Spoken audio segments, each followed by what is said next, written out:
For more information, please visit us at www.blindcommunitythriftstore.com. Please stay tuned as our broadcast will start soon.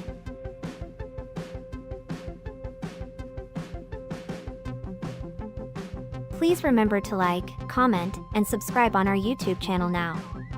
At Blind Community Thrift Store on YouTube, and more info about this radio reading service, Navalins, and the Blind Community Thrift Store at www.blindcommunitythriftstore.com.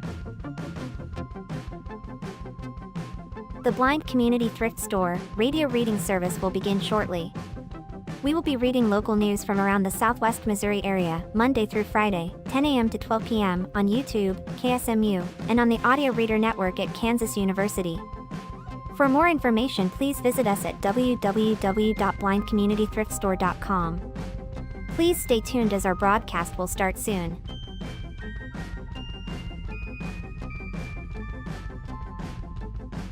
Please remember to like, comment, and subscribe on our YouTube channel now. At Blind Community Thrift Store on YouTube, and more info about this radio reading service, Navalins, and the Blind Community Thrift Store at www.blindcommunitythriftstore.com. The Blind Community Thrift Store radio reading service will begin shortly.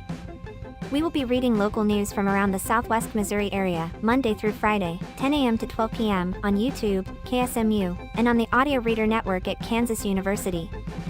For more information, please visit us at www.blindcommunitythriftstore.com. Please stay tuned as our broadcast will start soon.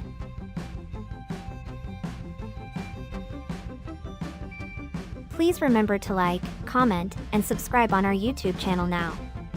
At Blind Community Thrift Store on YouTube, and more info about this radio reading service, Navalins, and the Blind Community Thrift Store at www.blindcommunitythriftstore.com. The Blind Community Thrift Store radio reading service will begin shortly. We will be reading local news from around the Southwest Missouri area, Monday through Friday, 10 a.m. to 12 p.m. on YouTube, KSMU, and on the Audio Reader Network at Kansas University. For more information, please visit us at www.blindcommunitythriftstore.com. Please stay tuned as our broadcast will start soon.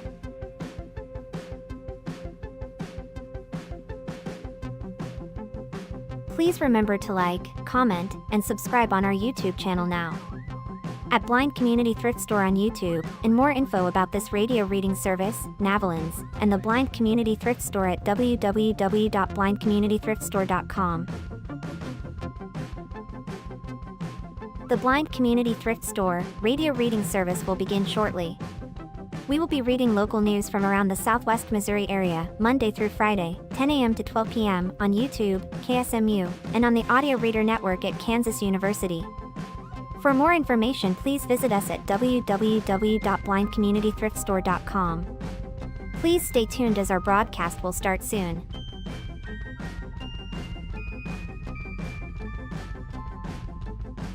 Please remember to like, comment, and subscribe on our YouTube channel now. At Blind Community Thrift Store on YouTube, and more info about this radio reading service, Navalins, and the Blind Community Thrift Store at www.blindcommunitythriftstore.com. The Blind Community Thrift Store radio reading service will begin shortly. We will be reading local news from around the Southwest Missouri. Okay. I loaded up my tabs and I'll read a couple of them and Okay. and have the rest. I'll probably pull up a few more because I've got obituaries and stuff pulled up now, but I'll read through those real fast.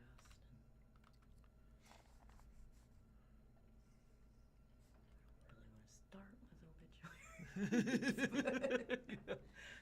I might start with hit and run deaths. You know, because there's so much. Let me hit you in the face first with this story. We were talking about that accident right there, and then I pulled in, and Missouri hit and run deaths surged. Oh, yeah. I'm like, wow, okay. Wow. Timing.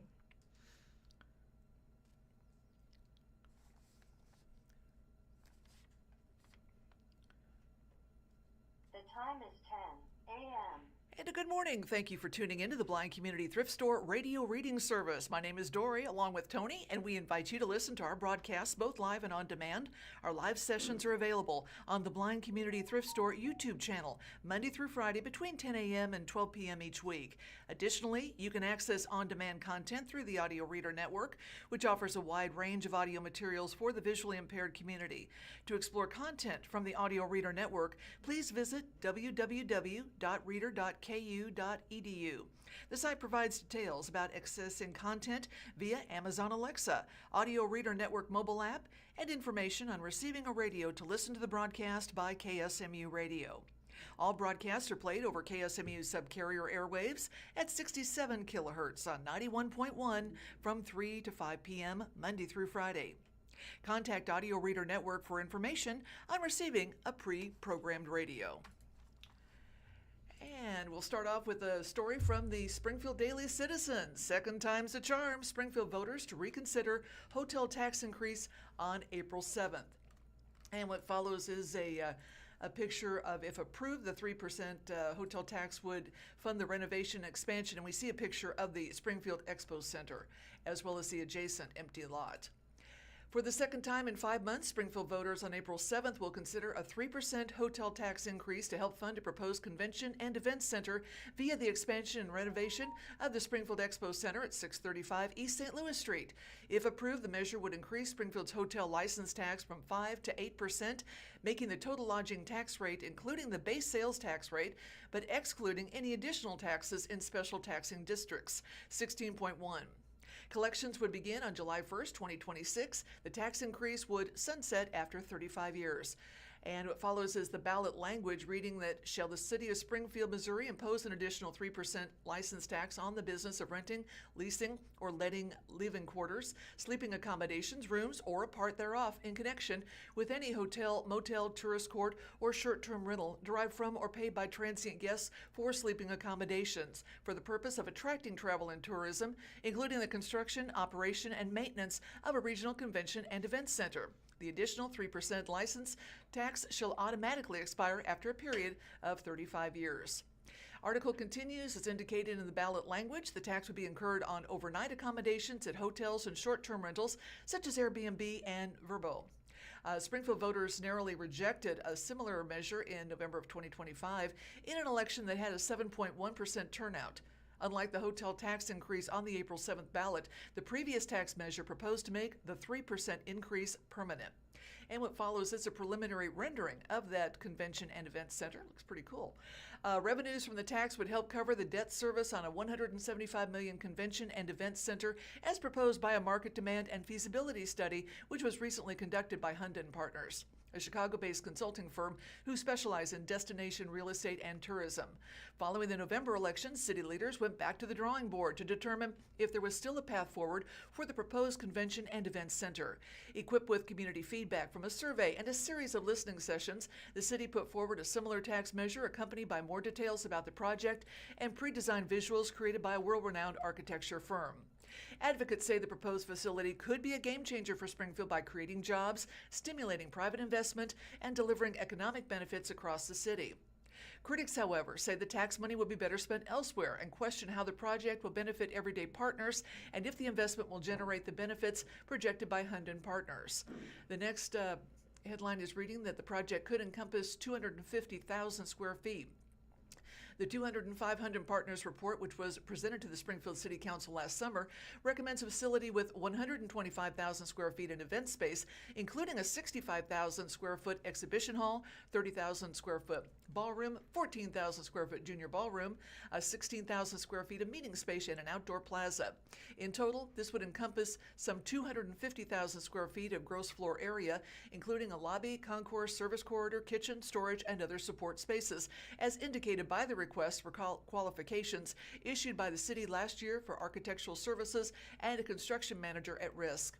Since then, the city has contracted with global architecture firm Populous, which is leading a design team that also features Springfield-based SAP design architects. Crossland Construction was selected as the CMAR.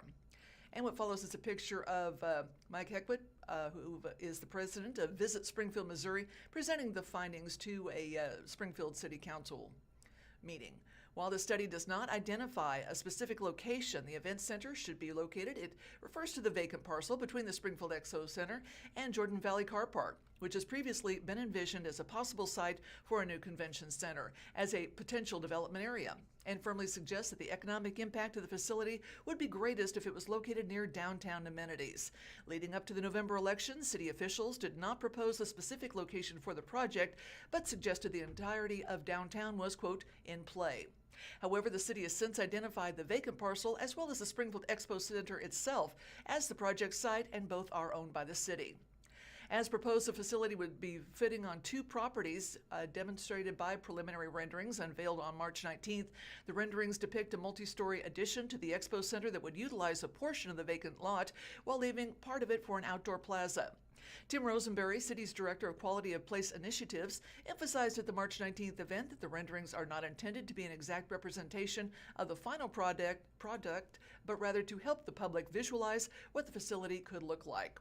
While the city plans to repurpose most of the Expo Center, the future of its western section remains to be determined. Originally a standalone building, this portion used to house a Sears store before it was incorporated into the Expo Center as a function to space separate from the exhibition hall. And however, low ceilings and columns make the space go largely unused and unmarketable, according to the city. The Sears building, on the other hand, is something we want to look at in more detail with respect to just how much it's going to cost us and whether it's to improve, to mothball, or to replace. And I really don't know which we're going to be going yet, Rosenberry says. In addition to the event center itself, the study calls for a 400-room connected hotel affiliated with a major hotel chain, estimated to cost $209 million, and an additional 600 hotel rooms within walking distance.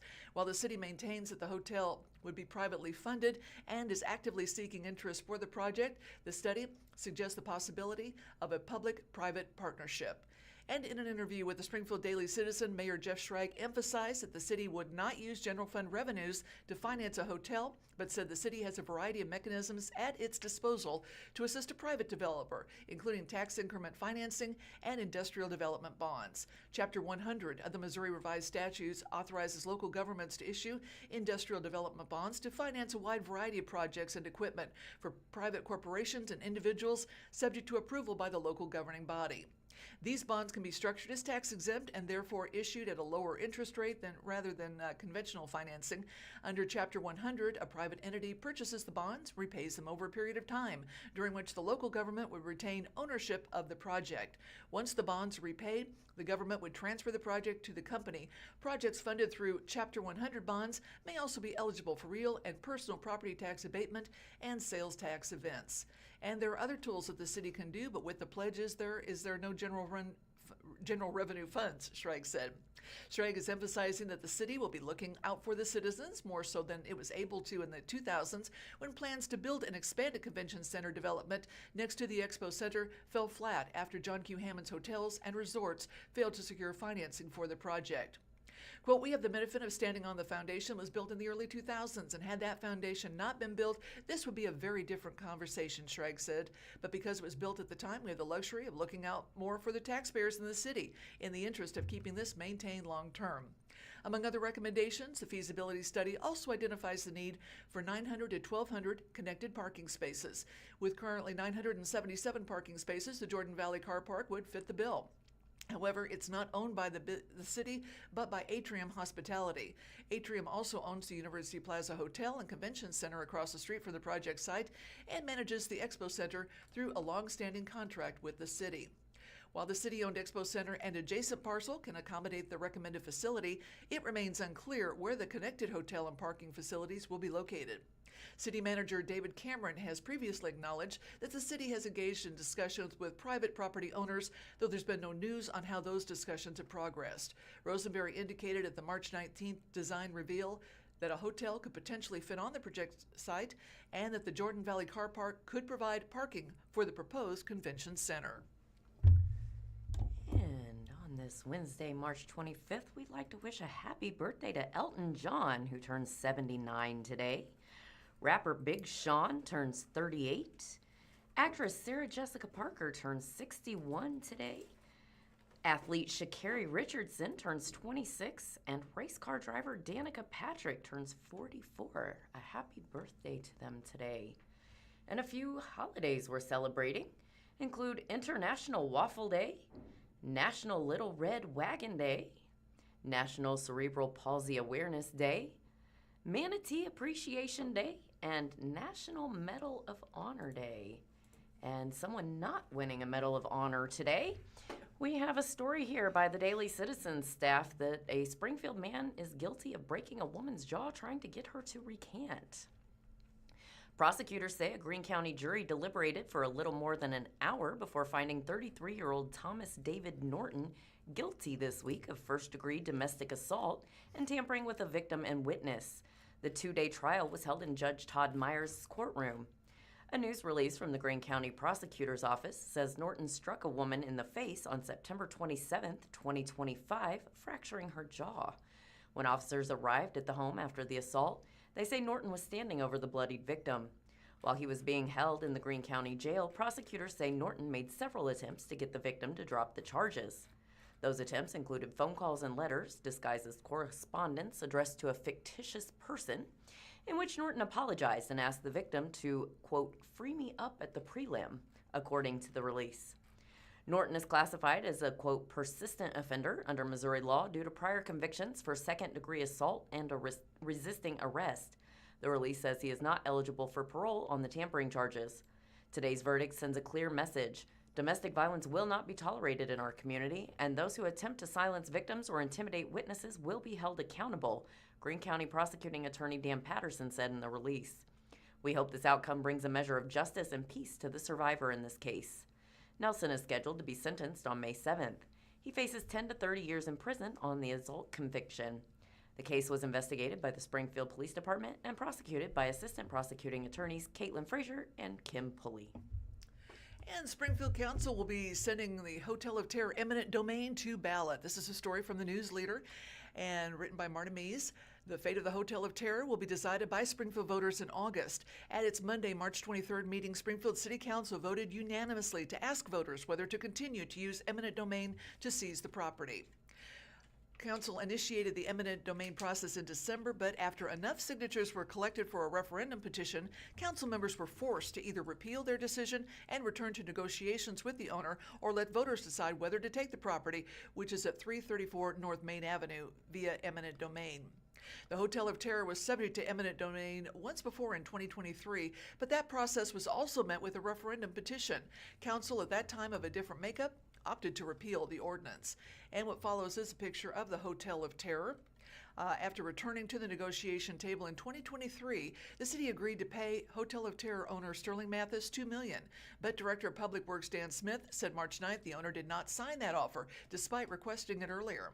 Mathis said it was because of a verbal agreement the city increased code requirements for the Hotel of Terror to move into the backside of Dungeons of Doom at 701 West Wall Street, which is also owned by Mathis. Most recently, in order to cover the costs of recreating the Hotel of Terror experience at Dungeons of Doom and comply with the city's code requirements, Mathis is asking for $3.5 million. So far, the city has been unwilling to budge above the $2 million offer. The city initiated the eminent domain process again as the Main Avenue Bridge adjacent to the Hotel of Terror has continued to deteriorate and negotiation talks had made little progress. Any further degradation in bridge conditions will require it to be closed per Missouri Department of Transportation inspections and national guidelines.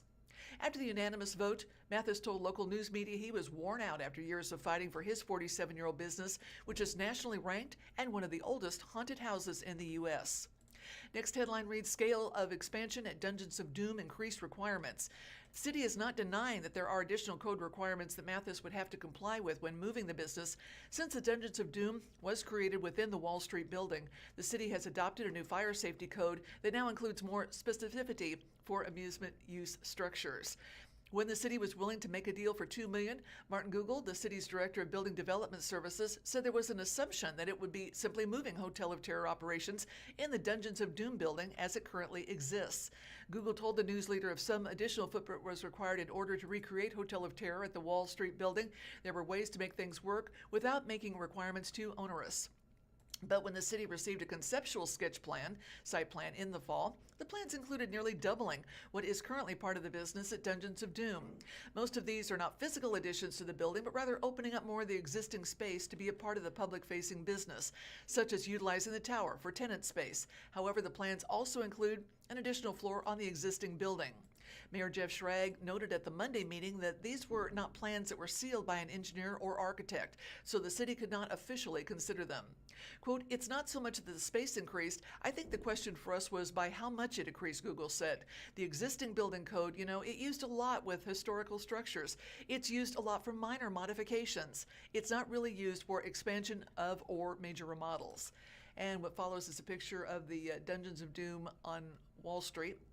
Mathis said additional space was needed to make the Hotel of Terror the same in a different location, but he noted that tenant space was included in the plans only as an option further in the future, and none of the relocation costs that he is asking from the city would go towards the addition of that option. The owner noted a commercial building with the needed square footage would cost far more than his asking price, too. "I need 1,500 walkable lineal feet to make this deal work, and I gotta have more room to do it," Mathis said. "I'm supplying the other building. All they're doing is paying for the codes and all the different stuff they want me to do." Councilman Brandon Jensen acknowledged the intangible cultural value of the Hotel of Terror that could not be captured in a calculated monetary amount, noting the gap between the $3.5 million Mathis was asking and the $1.3 million appraisal Mathis had provided for both the building and the business. The councilman was skeptical of the higher amount. "We can hold that value while also recognizing the importance of making improvements to our community," Jensen said. "While I can certainly understand a business owner wanting to make additional improvements to their property in tandem with relocating another business to do that to that site, I struggle to understand why it should be the responsibility of taxpayers to pay for that cost." And the additional footprint Google explained would classify the structure as a Type 1 building instead of a Type 3 as it is right now. Now, this levels up the required fire rating in terms of what materials can be used and accessibility requirements, to the point that the existing wood construction would need to be replaced and flammable decorations would be prohibited. Google said most of the requirements stem from life safety issues, where the code cannot be as flexible. "There was a pathway that would have been there to essentially not have a lot of this stuff trigger," he said. "I definitely appreciate him as a business owner wanting to improve upon and take advantage of the space, but with that there were just other codes that kick in. There's some things that we can be flexible on, but a lot of things with building code we cannot." Mathis argued that since the building as an amusement attraction is remaining the same, so should the construction type and the codes that apply to it. "They paint this story like I'm some kind of greedy person, but I'm not. The only time I change prices is when they change the rules on me," he said. Under city codes, a revamped business would have to provide an ADA accessible entrance, exit, and accessibility for things considered, quote, public, such as restrooms, Google said. An elevator requirement from the city's view is dependent on how floors are used and could also mean an alternative such as a lift is used instead of a full-service elevator. While the federal law requires amusement businesses to create an alternative experience for those who may not be able to access the attraction fully, he said that is something for the owner to figure out, as the city has no oversight of that. "That's up to him to decide what that is," Google said, "so we're not forcing him to make his corridors wider in his maze or widen things out that it's requiring the full doubling of the size."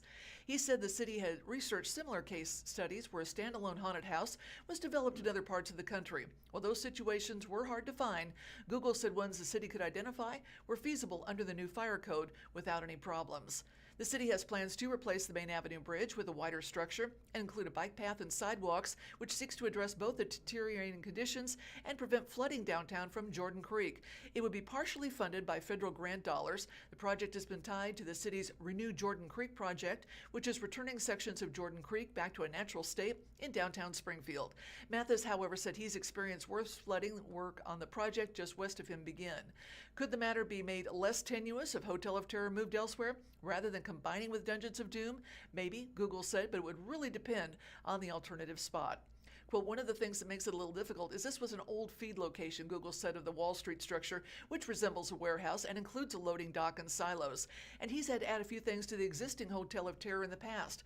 But by the fact that in different parts of its life had been a hotel, had been, I believe, offices even, the occupancy was not entirely different. As far as the interior, there weren't maybe as many things that might have triggered a lot of different codes.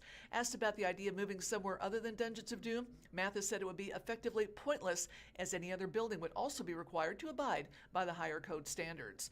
This question will be placed on the August 4th primary election ballot, which will include several statewide races. If voters side with the Hotel of Terror and stop the use of eminent domain, the process would go back to where the city was before it passed the ordinance to begin the eminent domain process, per City Attorney Jordan Paul.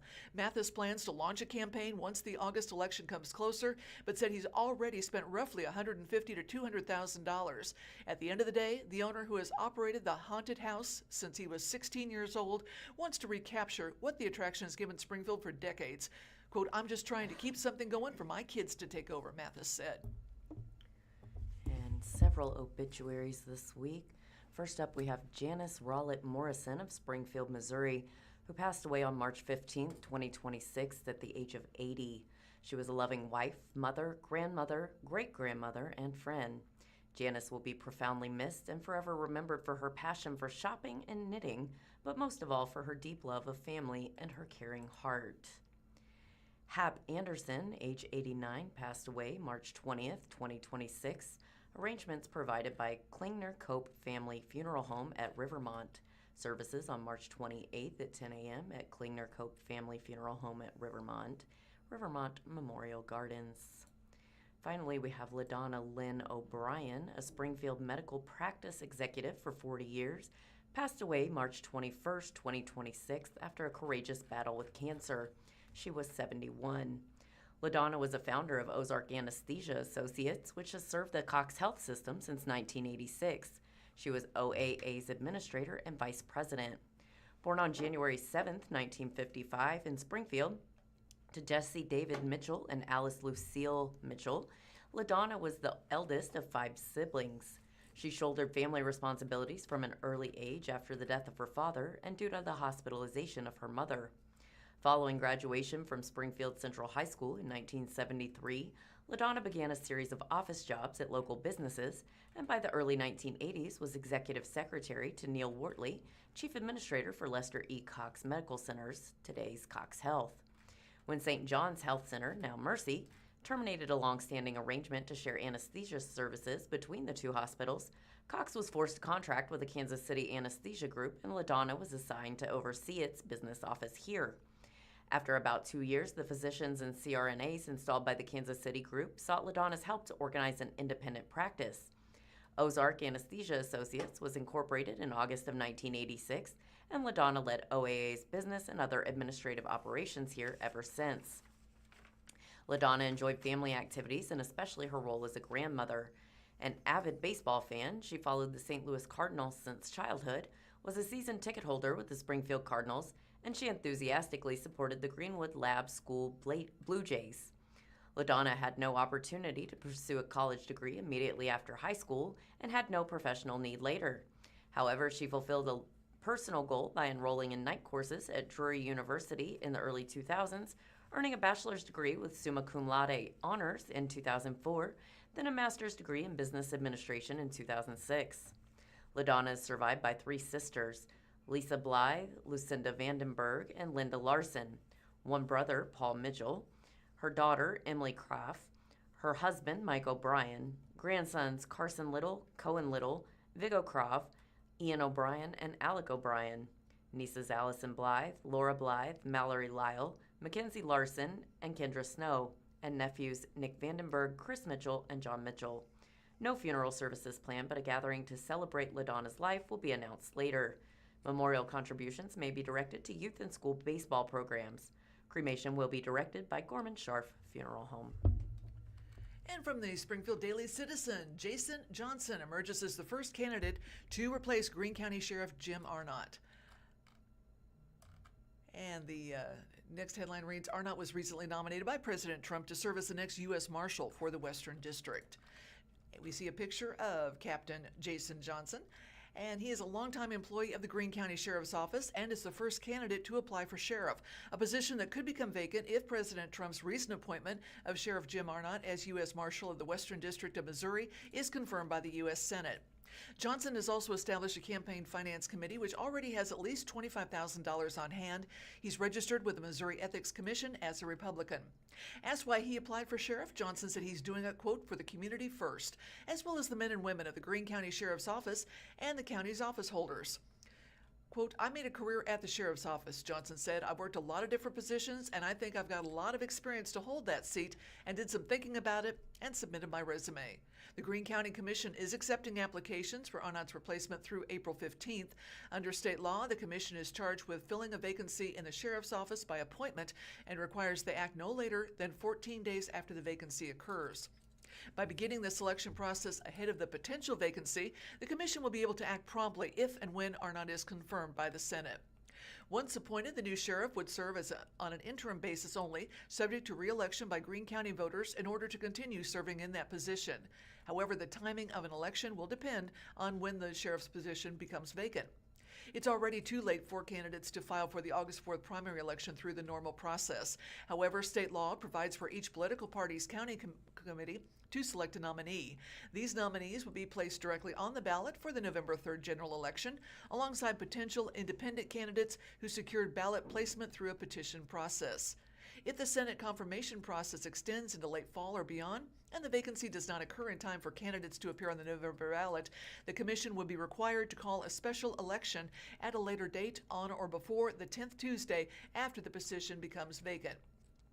Johnson's campaign finance committee is currently registered for the August 2028 primary election, which he described as, quote, open-ended and subject to change depending on if and when Arnott is confirmed as U.S. Marshal. Lauren Cook, the second president of the Lauren Cook Company, is the committee's treasurer. While the campaign committee has yet to file a campaign finance report, two significant contributions appear in Missouri Ethics Commission filings: $10,000 from Lauren Cook and $15,000 from Chip Cook, also of the Lauren Cook Company. As of 1:30 on March 23rd, Johnson's resume was the only one listed on the interim sheriff selection process webpage, which the Greene County Commission said in a March 17th press release. It would be updated daily with the names of all applicants and submitted materials. Johnson currently serves as the sheriff's administrative captain of operations, one of 6 captains in the sheriff's office, each of whom oversees multiple divisions and duties. He previously served as administrative lieutenant, lieutenant of patrol operations, and patrol sergeant, among other roles in his nearly 28-year career with the sheriff's office. Prior to joining the sheriff's office in 1998, Johnson worked as patrol officer with the Battlefield Police Department. If appointed, Johnson said he's prepared to run for re-election whenever an election might take place. Johnson said that he has the support of the command staff in the sheriff's office. Quote, I've been in law enforcement longer than I have it, so it's kind of in my blood, and I've dedicated my life to this career, Johnson said. So it's time for the next chapter, and that for me would be the sheriff. Interested and qualified individuals can apply to serve as sheriff by submitting a resume or curriculum vitae as a completed appointment for interim sheriff checklist and any supporting materials to appointment@greenecountymo.gov. The deadline for submissions, all of which must be made in a non-editable format such as PDF, is April 15th, 5 p.m. However, if the position becomes vacant before then, the commission will be required to move quickly to appoint an interim sheriff. Per state law, applicants must meet the following qualifications. They must not have been convicted of or pled guilty to a felony, must be a United States citizen, possess a valid peace officer license, be a resident, taxpayer, and registered voter of Greene County, must have resided in Greene County for more than 1 year, must be a person capable of efficient law enforcement, must not be delinquent in the payment of any state income taxes, personal property taxes, municipal taxes, or real property taxes. And another No Kings protest is planned in Springfield. Marta Mees with the Springfield News-Leader tells us when and where.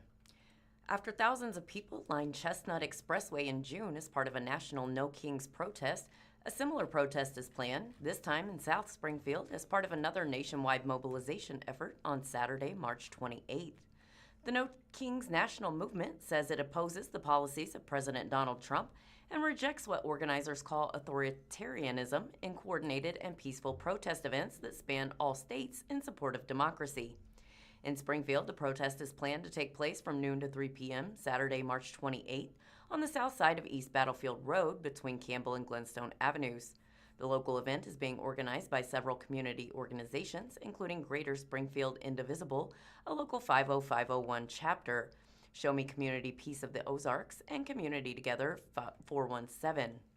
Following is a photo of an estimated 2,000 people who lined Chestnut Expressway on the morning of Saturday, June 14th, as part of a national No Kings protest.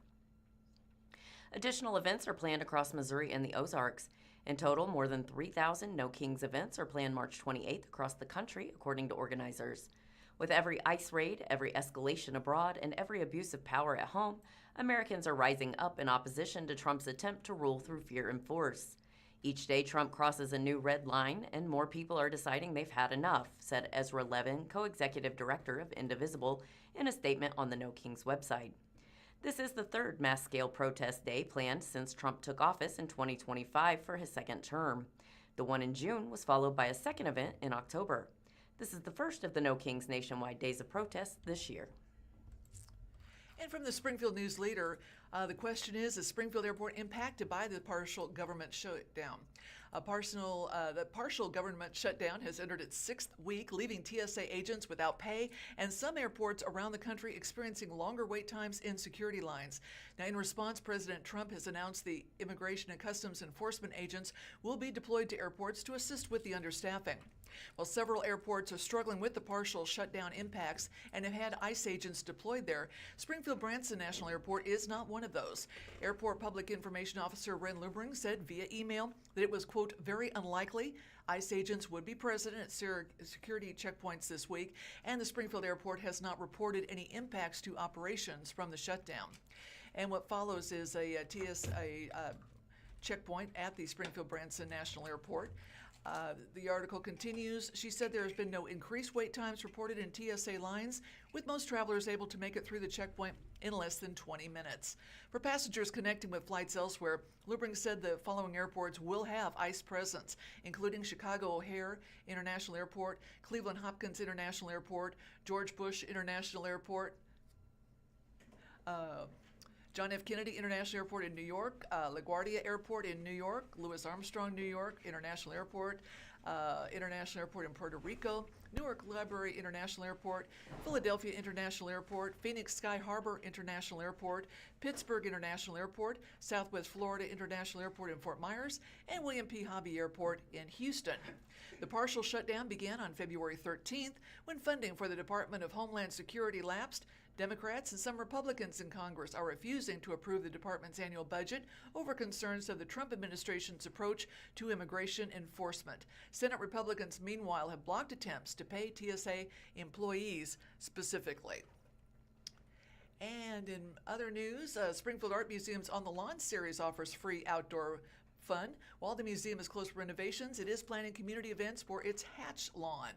And what follows is a picture of Hatch Lawn. Will be the site of a new monthly event on the lawn, which is running from April through October with free drop-in activities. Activities are returning to the Springfield Art Museum campus as it undergoes a massive 3-year renovation. On the Lawn, a free monthly outdoor series invites the community to unwind, create, and connect on the museum's Hatch Lawn from April through October. On the Lawn will debut April 11th and wraps up on October 10th. Events are scheduled for the second Saturday each month with free drop-in activities designed for all ages and interests. Visitors can enjoy hands-on art experiences, yoga, and wellness sessions led by the Wellness Collective, live music, yard games, volunteer opportunities, including Fast Night Creek cleanups, and more. A Springfield Art Museum media release said all activities are free to attend, with select sessions requiring pre-registration to ensure adequate supplies and staffing. Registration links can be found on the Springfield Art Museum's On the Lawn webpage. Guests are encouraged to bring a lawn chair, blanket, picnic, or sketchbook to enjoy a relaxing morning outdoors.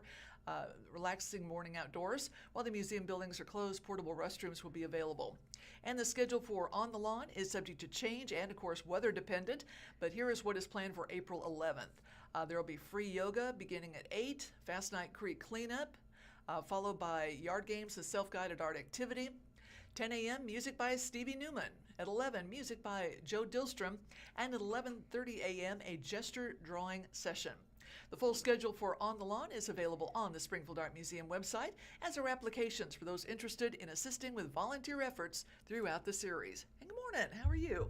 I am great, thank you. And Is this the one? you want to click on or scroll down and find the story there, or okay? I'll tell you what. While you pick a story to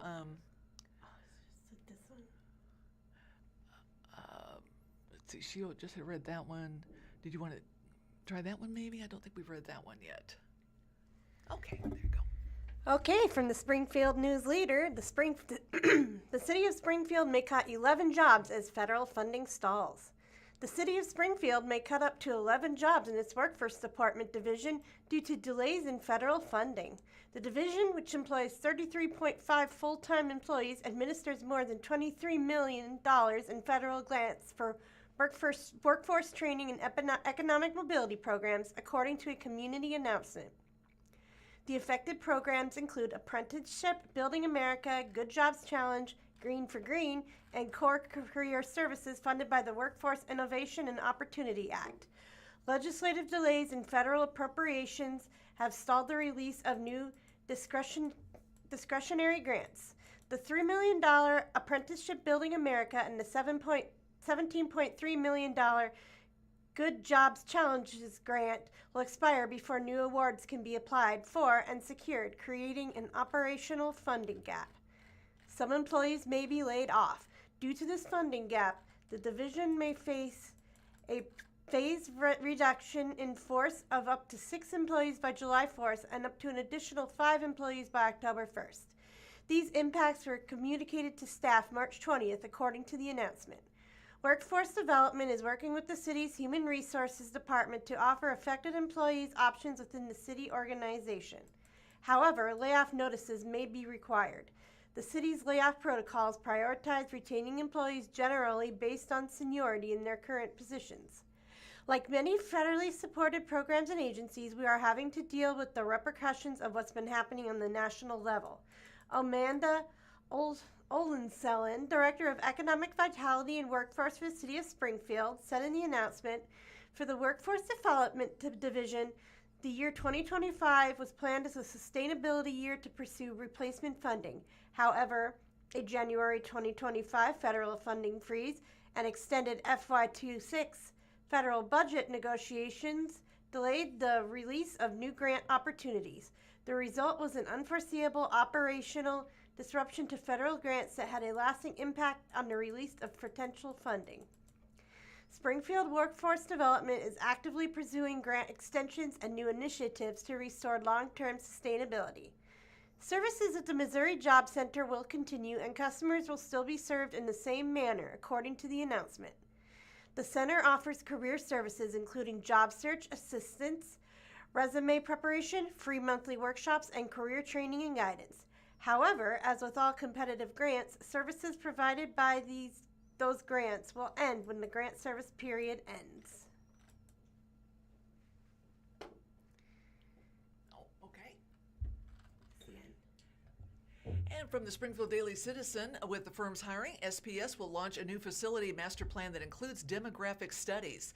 The district is already seeing shifts from a similar demographic study, which was completed in 2023. And we see a picture of students at Wilder Elementary joining Superintendent Grenita Latham and other officials cutting the ribbon for a classroom expansion. Springfield Public Schools, by the end of 2026, hope to have a plan for improving their school buildings over the next 10 years.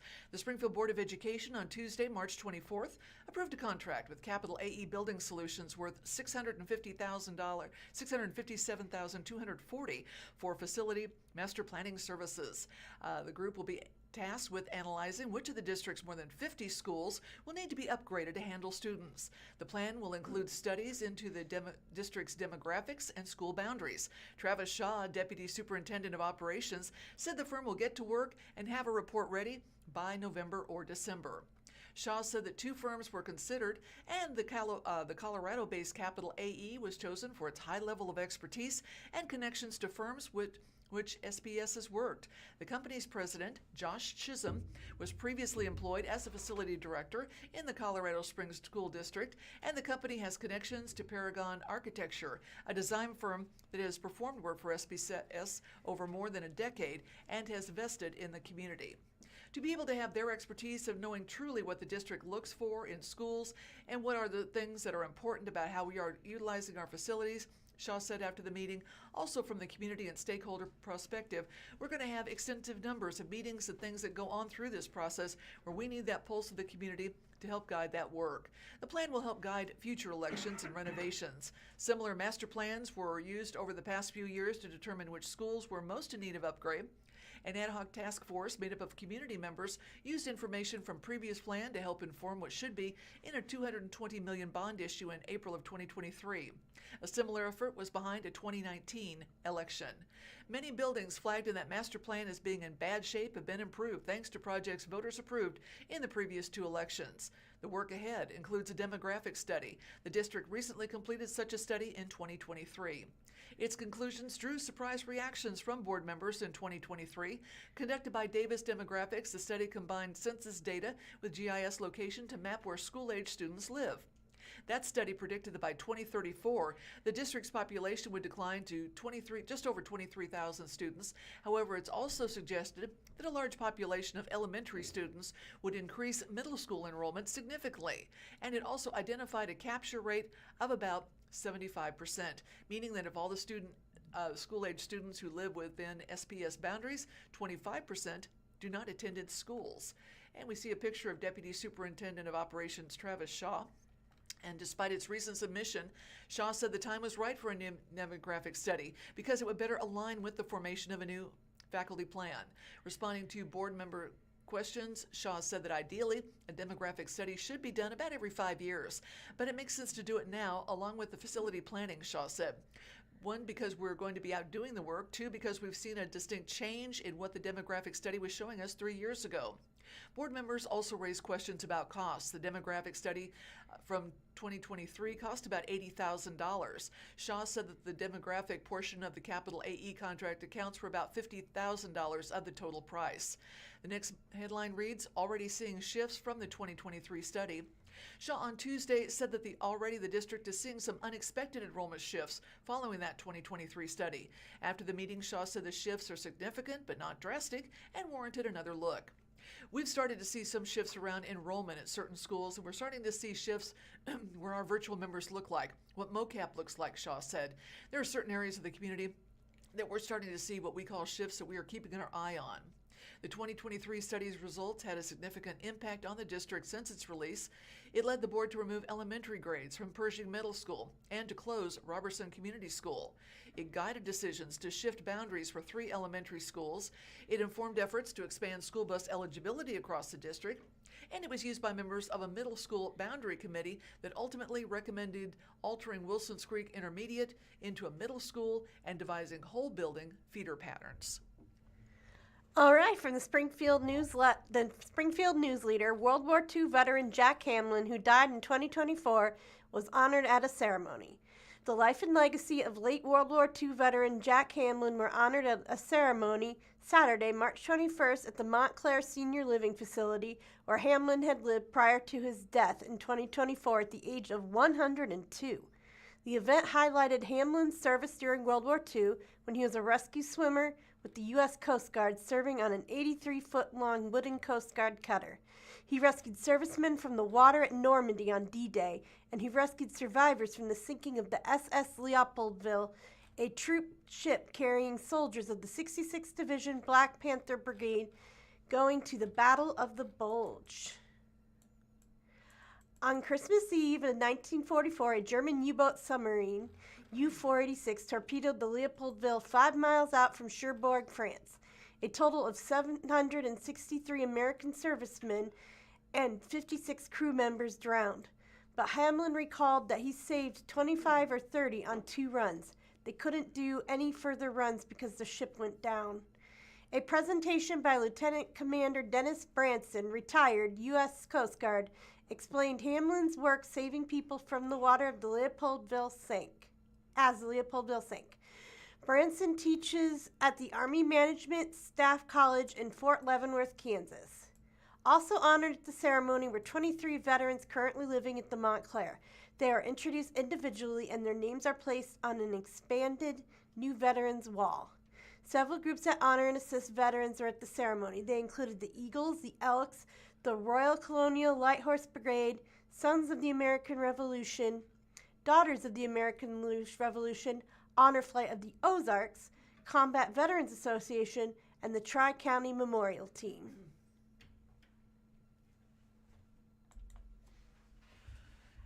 And from the Springfield News-Leader, Springfield keeps Missouri Blue Shield status for 2026. Residents in Springfield can expect continued support for public safety initiatives as the city retained its Missouri Blue Shield designation for 2026, according to a community announcement. The Missouri Department of Public Safety renewed Springfield's status as a Blue Shield community, marking the second consecutive year the city has received the recognition. The program, established by Governor Mike Kehoe in January 2025 through Executive Order 25-03, acknowledges communities that demonstrate ongoing efforts to reduce crime, strengthen law enforcement coordination, and build partnerships with residents. The next byline reads, Springfield Police Chief highlights the community effort. Springfield Police Chief Paul Williams said the renewed designation reflects the dedication of local officers and community members committed to public safety. Quote, this designation is a testament to the hard work and dedication of our officers, Williams said in the announcement. It also highlights the proactive efforts of our community members who partner with us every day to keep Springfield safe. The Blue Shield program provides grant funding, and we see a picture of two of Springfield's police officers. The Springfield Police Department previously received a $50,000 grant through the Blue Shield program, which funded training, computer equipment, and a police service dog. Kehoe said the initiative continues to show what's possible when communities prioritize safety and law enforcement support. Quote, Missouri Blue Shield is about recognizing what's working and giving communities the support they need to keep making progress. Kehoe said in the announcement, it's a reminder that when we work together, we can create safer neighborhoods and stronger partnerships. Missouri Department of Public Safety Director Mark James noted that last year's grants helped agencies purchase critical equipment, such as mobile data terminals, body cameras, license plate readers, ballistic vests, radios, and vehicles. Every community works a little differently, and these grants help meet those unique needs, James said in the announcement. It's about making sure officers have the tools they need to do their job safely and effectively. The Blue Shield program evaluates eligibility annually to ensure communities remain aligned with its goals. Communities designated in 2025, including Springfield, were required to reapply this year to maintain their status. And in other news, actually kind of sad news from the Springfield News-Leader, the Dickerson Park Zoo has euthanized a tiger after finding irremovable cancer. Cinta, a 12-year-old Malayan tiger, was humanely euthanized on Monday, the 23rd, at the Dickerson Park Zoo after the veterinarian team found irremovable cancer. According to a news release, Cinta was transported to the zoo hospital after his caregivers noticed a change in behavior as the tiger appeared lethargic and was not interested in food. Exams showed he was anemic, and an ultrasound revealed his abdomen full of blood from a bleeding tumor. Zoo head vet Stephanie Carl said in the release that during emergency surgery, it was discovered the tumor was not removable and the decision made to euthanize the tiger. While pathology reports will reveal more, we do know this type of cancer was fast growing. It was not present at Cinta's exam last December, she said in the release. It typically shows no symptoms until the tumor begins to bleed into the abdomen, which causes weakness due to anemia. Cinta had been in Springfield for only a year, arriving from the San Diego Zoo in March of 2025. He was paired with female tiger Barisi as part of the special survival plan through the Association of Zoos and Aquariums, according to the release. Malayan tigers are considered critically endangered, with fewer than 300 estimated to remain in the wild. And the testing of wastewater at several schools in the Ozarks has found presence of powerful synthetic opioid. Several Missouri agencies have joined together to warn Missourians about the growing presence of a powerful synthetic opioid, nitazines. Nitazines can be 5 to 10 times more powerful than fentanyl and have recently been found in counterfeit pills, illicit powders, unregulated marijuana products, and unregulated vape liquids. Through a voluntary school wastewater monitoring program, nitazines have been detected in 26 of 37 participating Missouri schools since January, several of the schools in the Ozarks, and there is a list that follows. Nitazines are a hidden cooler, DPS Director Mark James said. Even a tiny amount can cause someone to stop breathing, and they're increasingly being detected in counterfeit pills. But most people have never heard of them. Protect yourself. Avoid using all illicit substances and only use medications obtained directly from a pharmacist with a valid prescription. The Missouri Department of Health and Senior Services issued a health advisory urging Missourians to stay vigilant take precautions, and encourage expanded access to naloxone. Having access to and knowing how to administer it is becoming increasingly important in our communities, said Director Sarah Wilson. It's easy and safe to use and can reverse an opioid overdose and allow a person's normal breathing to be restored. Multiple doses of naloxone can be needed to reverse an overdose, and symptoms mirror other opioid overdoses, including slowed or absent breathing, pinpoint pupils, unconsciousness, and blue or gray lips or skin. The four partnering agencies strongly encourage families, educators, and community leaders to talk with kids and children about the risk of counterfeit pills, illicit substances, understand that any illicit or unregulated substance may be contaminated with nitazenes, and keep naloxone on hand and know how to use it if you may be in a position to witness an overdose or if you live with someone at risk. Seek substance use treatment or recovery support when needed. And good morning.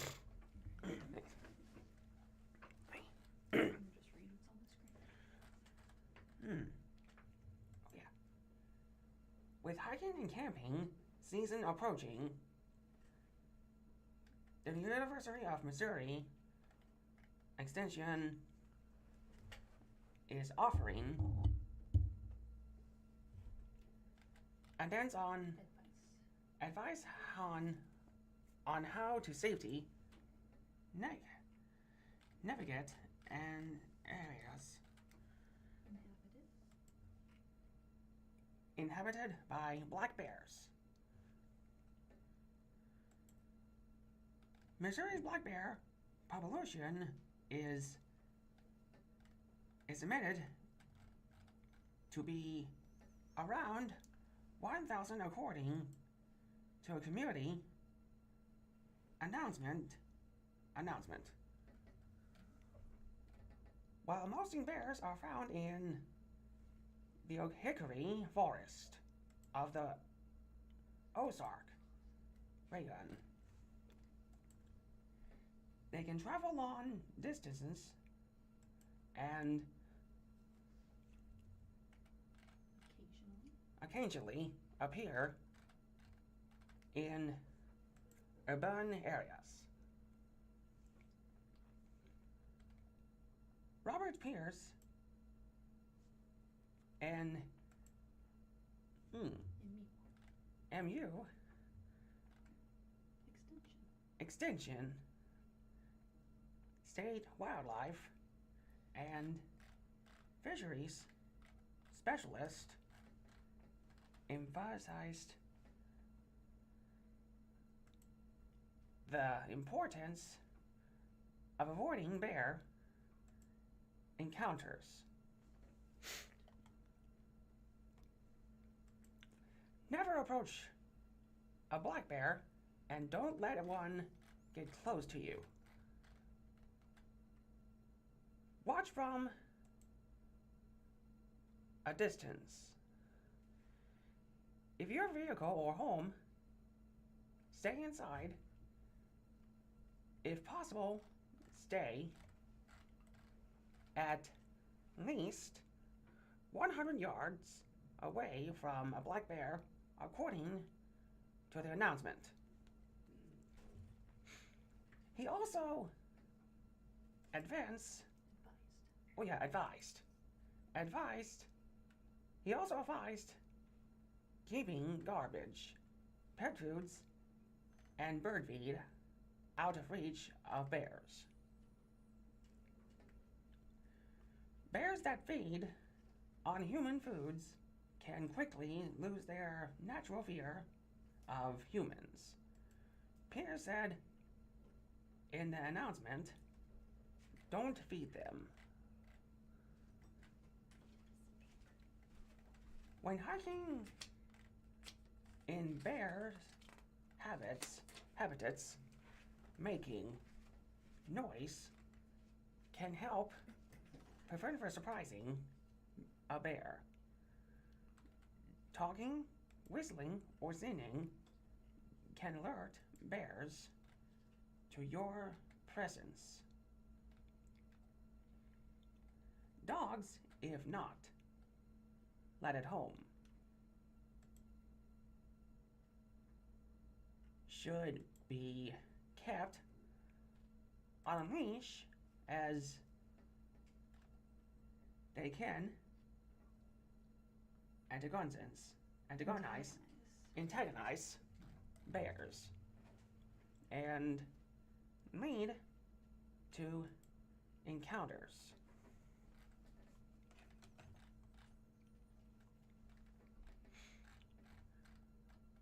For campers,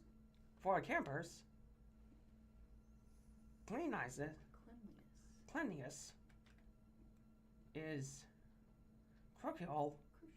crucial. Yeah. For campers, cleanliness and is crucial. Food should not be kept in tents and should be stored in airtight or bear resistant containers.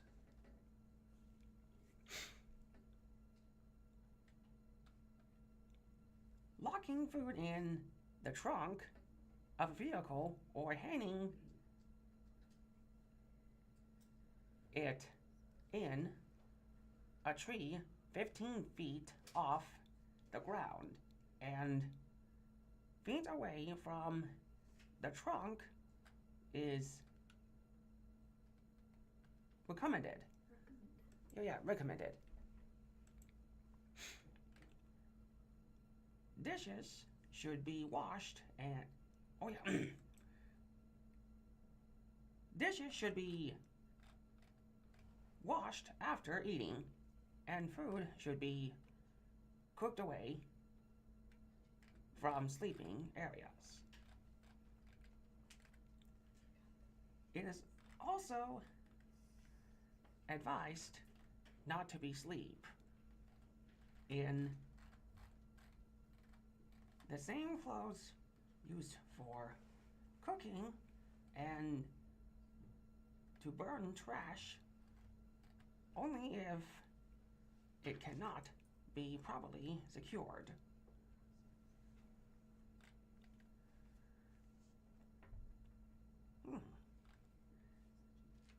The extension offers a new publication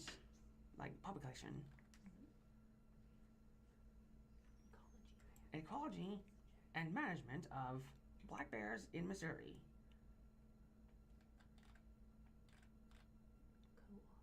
Co-authored by Pierce and Nathaniel Bowersock.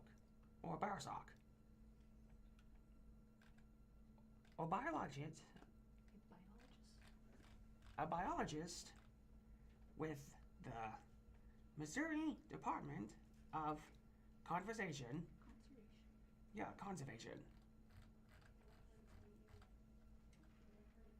The publication is available for free download at extension.missouri.edu/publicans/G9498.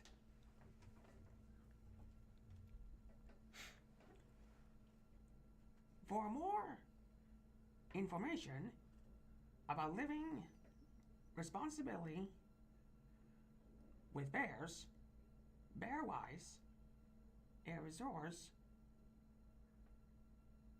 developed and run by biologists, is available at bearwise.org. This story was created with the assistance of artificial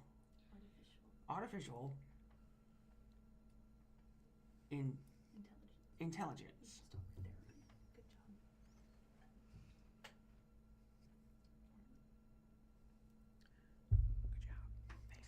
Missouri Supreme Court upholds legislature's redistricting authority and keeps voter ID law.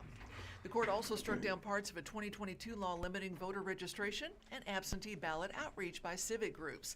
And what follows is a picture of the Missouri Supreme Court building in Jeff City. Editors note, free access to elections coverage is made possible by Merrill Lynch Group. And this is an article written by Jason Hancock. The Missouri Supreme Court handed down 3 rulings Tuesday that could shape the 2026 election, saying lawmakers had the authority to pass a new congressional map last year, leaving intact the state's photo ID requirement for voters and striking down limits on voter registration and absentee ballot outreach. The decisions give Missouri Republicans a major win in the fight over congressional redistricting and preserved one of the state's most contested voting laws, even as the court drew a constitutional line around how far Missouri can go in restricting civic groups trying to get people registered and to the polls. On redistricting, in a 4-3 ruling, the court rejected arguments that the Missouri Constitution allows lawmakers to redraw congressional lines only once a decade after a new census. Instead, the majority said the Constitution requires the legislature to act after each census, but does not expressly bar it from returning later to pass another map. Missouri Republicans pushed through the new congressional plan last year after pressure from President Trump and allies eager to make Missouri's Kansas City area district more winnable for the GOP. But the political fight over the map is not over. The campaign behind a referendum seeking to overturn it, People Not Politicians, said Monday that updated data showed that it has enough valid signatures in the required congressional districts to qualify for the November ballot. The referendum effort got another boost last week when a Cole County judge ordered changes to the ballot summary written for the measure, finding parts of it titled in favor of the new map. Writing for the majority in the redistricting case, Judge Zellfisher said the Constitution tells lawmakers when they must redraw districts, but not the only time they may do so.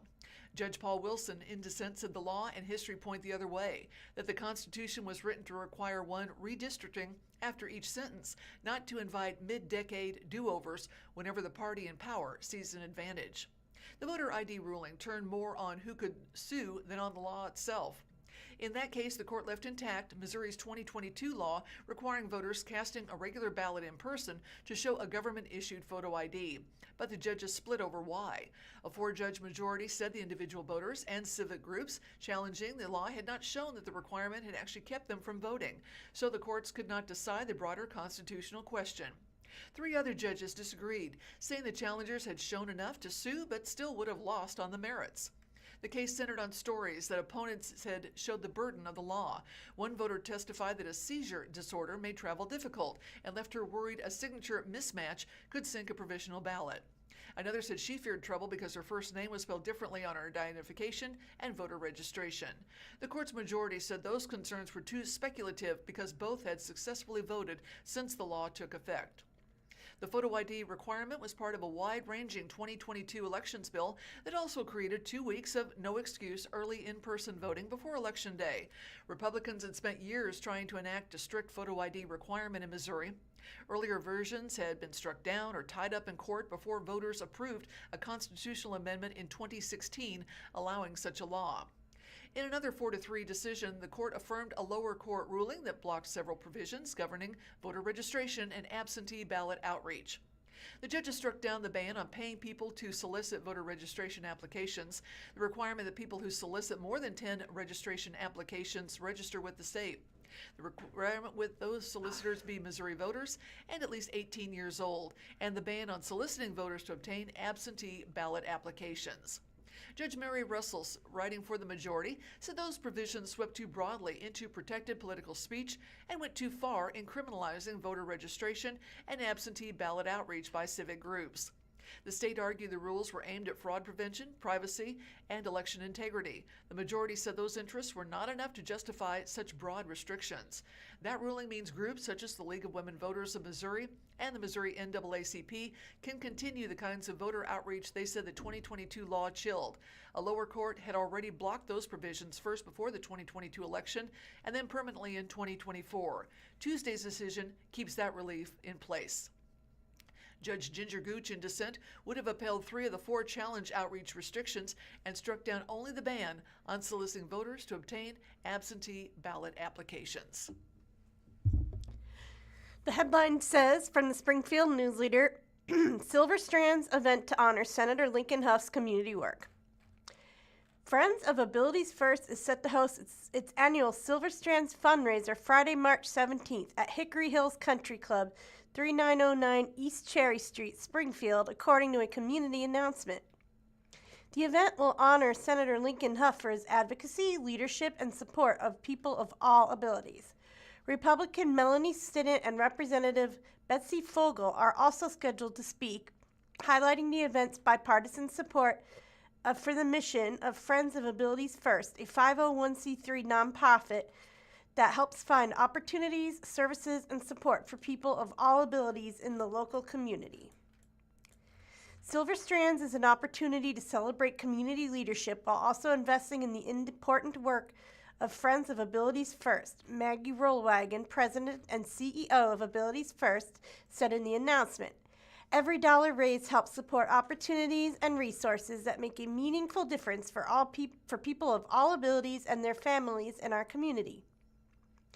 Doors open at 6 p.m. with cocktails and hors d'oeuvres, followed by dinner and programming at 7 p.m. The evening will also include a silent auction ranging from a filled Yeti cooler to international vacation packages. All right. And Missouri PAC says it has enough signatures to block gerrymandered map. This is a story from the Springfield News-Leader. A couple of key points. A proposed referendum on Missouri's congressional map has likely gathered enough signatures to appear on the November ballot. A judge ordered revisions to the referendum's ballot summary, removing language deemed prejudicial. And the referendum is part of an effort to challenge a new congressional map aimed at increasing the Republican majority in the U.S. House. Backers of a proposed referendum on Missouri's gerrymandered congressional plan believe they have met the minimum number of signatures needed to make the November ballot.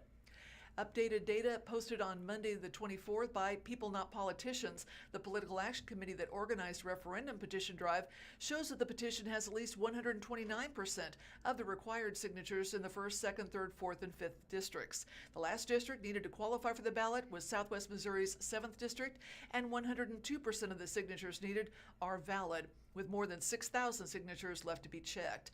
This is what we've known to be true all along, said Richard Van Glen, director of People Not Politicians. We clearly have enough signatures. The updated data obtained from the Secretary of State Denny Hoskins' office via a Sunshine Law request arrived Monday morning. Van Glen said just days after a Cole County judge ordered revisions last week to the ballot summary for the referendum. In the decision delivered on Friday, March 20th, Circuit Judge Brian Stump wrote that he'd agreed with Hoskins that two phrases should be removed from the summary, originally prepared by Hoskins as prejudicial and unfair. Stump also identified a third phrase that he deleted for the same reason. The rest of the description describing the geographical features is neutral and fair, Stump wrote, and will be retained. Quote, "It's neither inaccurate nor unfair to describe the map enacted by lawmakers in the summary statement for the referendum," Stump wrote. In the deleted phrases, Stump removed language that would describe the map adopted in 2022 as the existing gerrymandered plan that protects incumbent politicians, and both phrases were prejudicial, Hoskins had admitted in court. The third phrase, that the new map better reflects statewide voting patterns, is just far too general, Stump wrote. While Missourians may as a whole generally vote in a particular pattern, it is deceptive because it's not an accurate statement when voting patterns are looked at in sheer numbers, not just who gets elected, Stump wrote. The remaining language on compactness and community political power is acceptable, Stump wrote. Quote, "The court finds that most of the remainder of the Secretary's summary statement captures the central features of the referred measure and explains the legal and probable consequences of those features using neutral, fair language." The new ballot language Stump ordered would be, quote, "Do the people of the state of Missouri approve the act of the General Assembly House entitled House Bill Number 1, which repeals Missouri's congressional plan and replaces it with new congressional boundaries that keep more cities and counties intact and are more compact?" People Not Politicians will be deciding on Monday afternoon whether to appeal the ruling on the ballot summary, Van Glen said. Stump's decision settles, at least at the trial court level, one of three major outstanding legal battles surrounding the referendum on the revised congressional district map forced through the General Assembly last year under pressure from President Trump. All three cases involve the push for a referendum on the map, organized by a political action committee called People Not Politicians.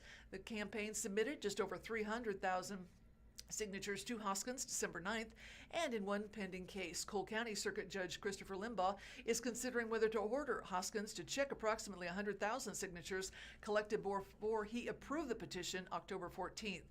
He heard arguments again last week, but had not changed his December ruling that put a decision on hold pending the outcome of the verification process.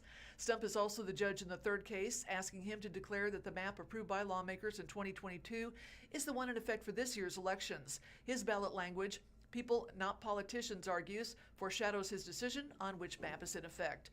Phrasing that states the map passed last year would replace the current plan with a new one, meaning the boundaries being proposed are not currently in effect, Van Glan said.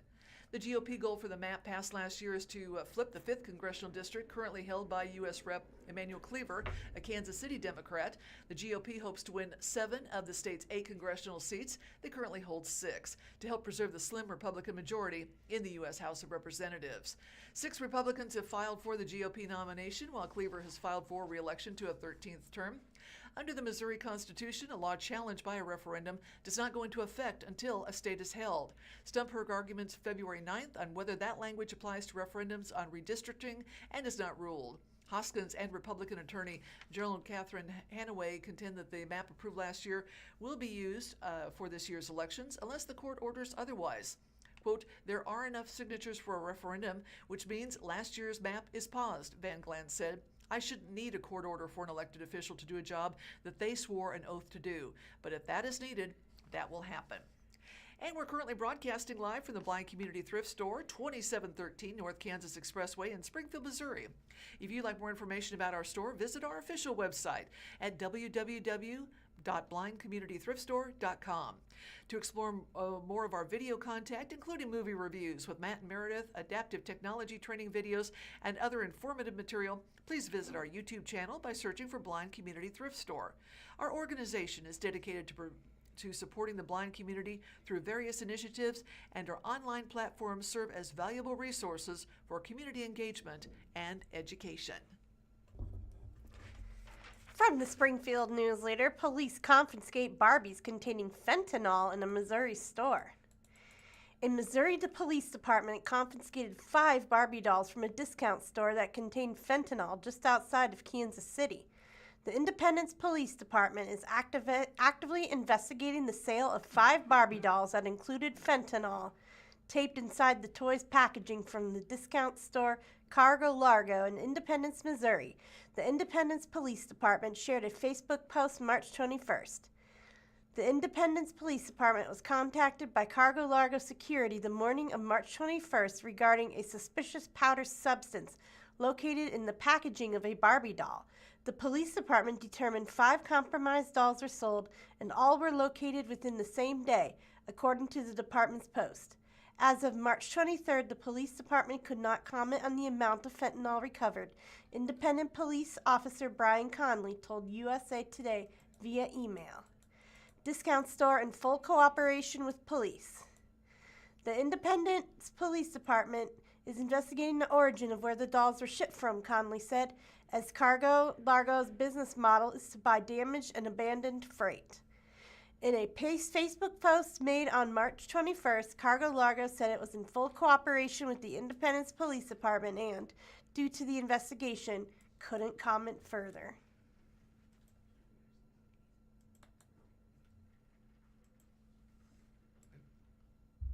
And some sports news for you from the Springfield Daily Citizen. Long Bell Bears, how Missouri State continues to rank among the nation's leaders in home runs.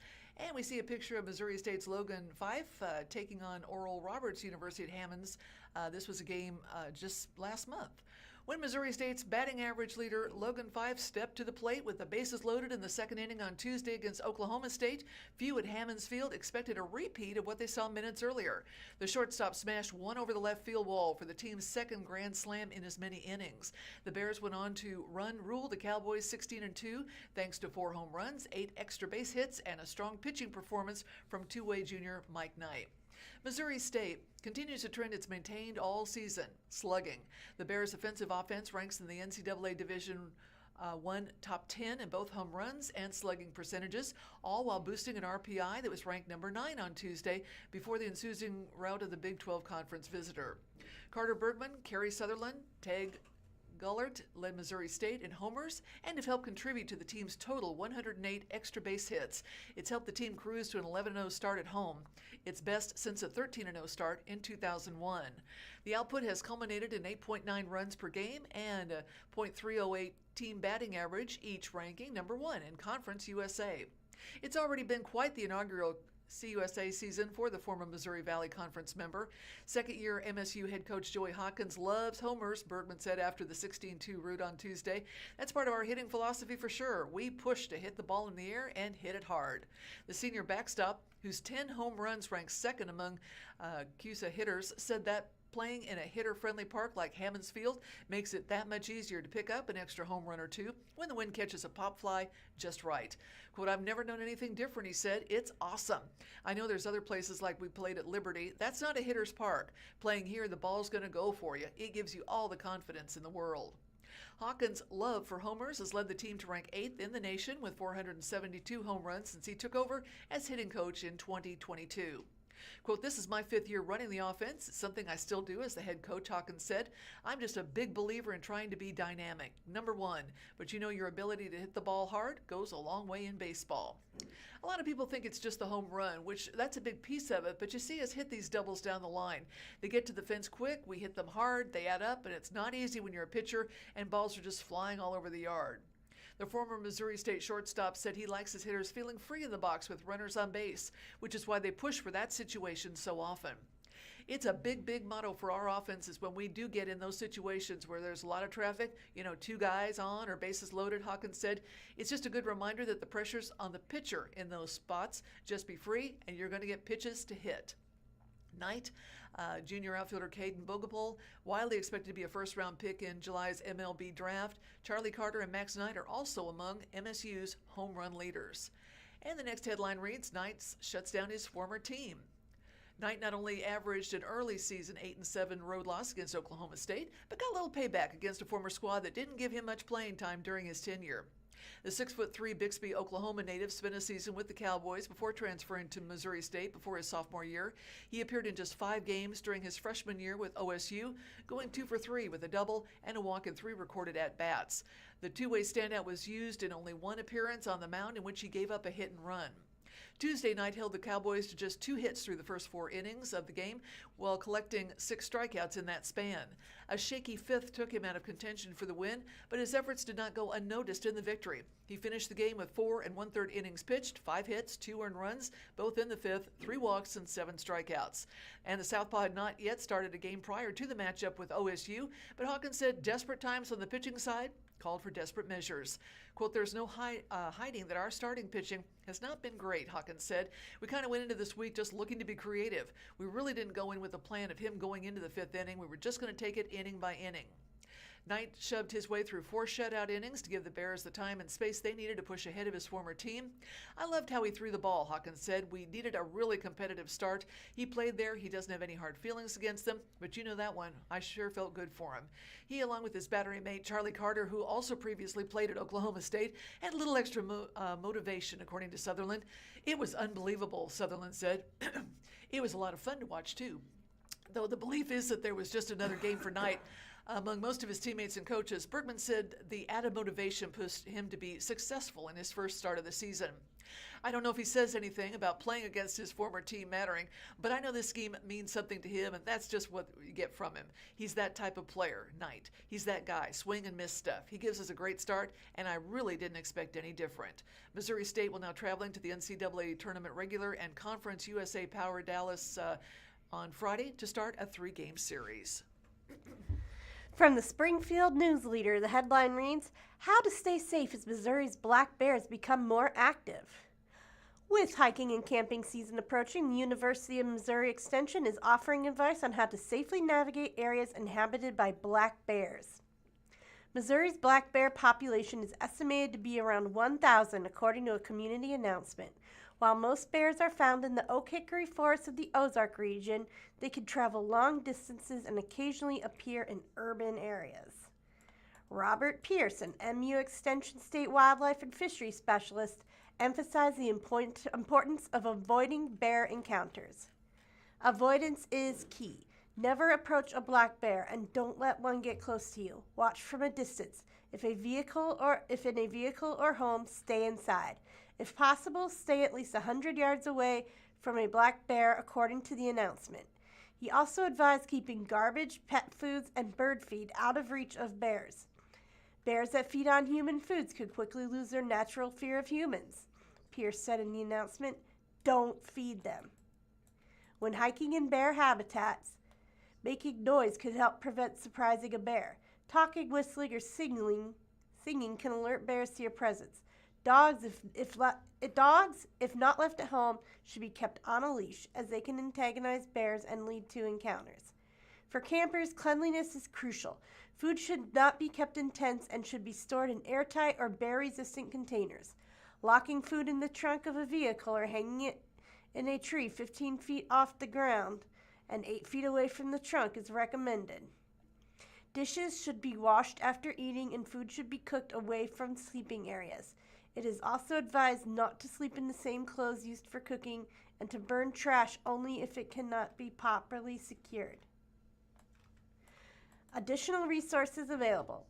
The Extension offers a new publication, Ecology and Management of Black Bears in Missouri, co-authored by Pierce and Nathaniel Bowersock, a biologist with the Missouri Department of Conservation.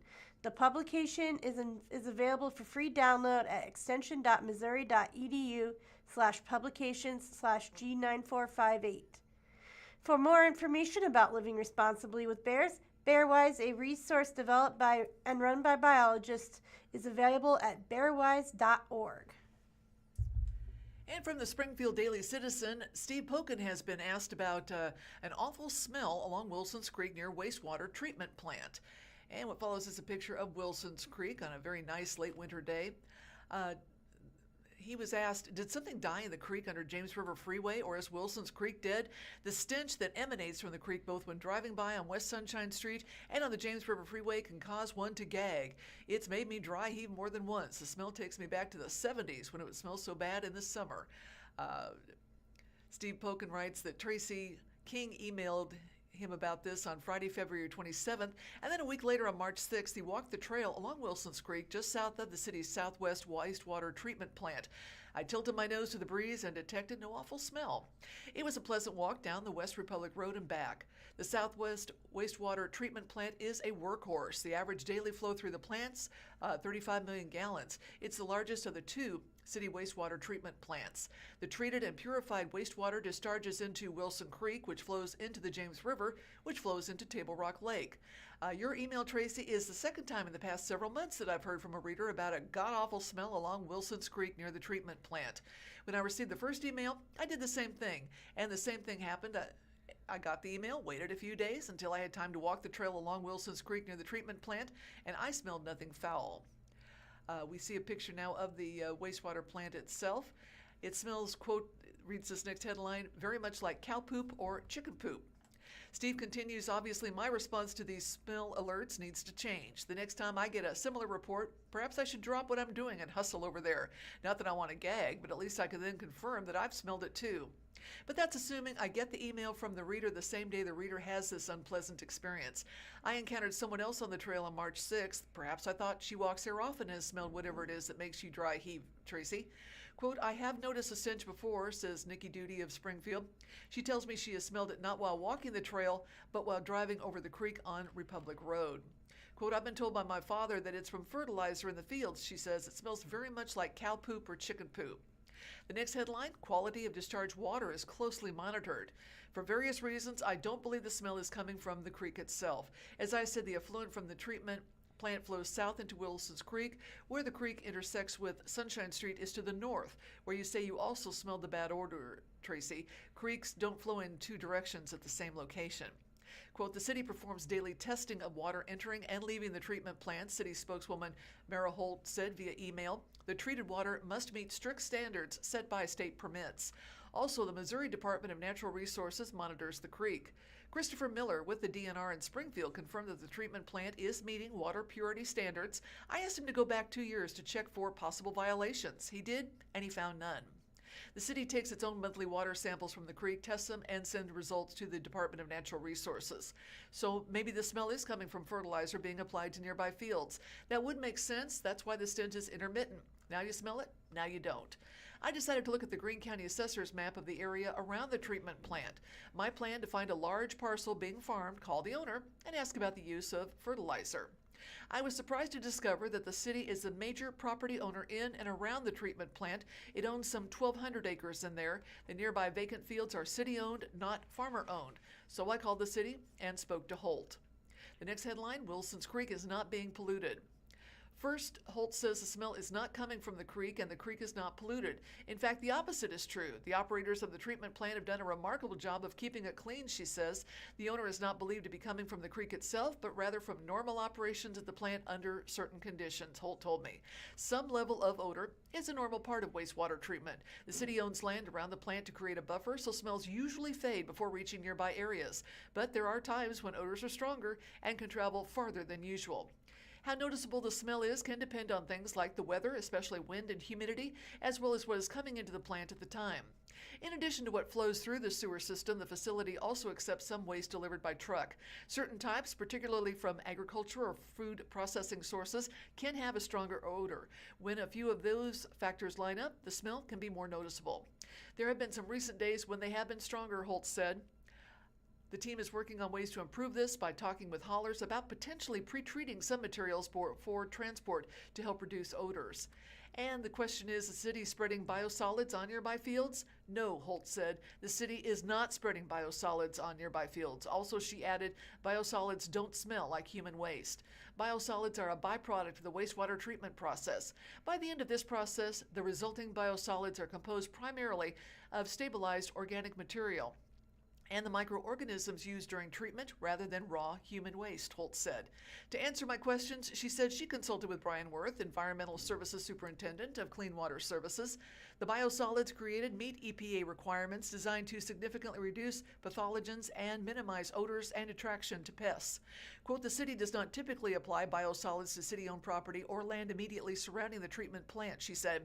The biosolids are land applied on permitted agricultural sites outside of city limits in coordination with landowners and in accordance with regulatory requirements. Based on our observations, we do not believe biosolids are a significant source of the odors reported by residents, she says. While biosolids do have a noticeable smell, it's typically mild and earthy, similar to compost, and not generally overpowering. Quote, at this time, we believe more significant contributors may include hauled waste and, to a lesser extent, the early stages of treatment.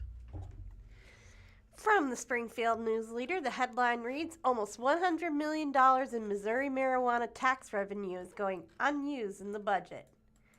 About $95 million in Missouri marijuana tax revenue that voters set aside for veteran services, public defenders, and drug addiction treatment programs sat unspent at the end of the last fiscal year.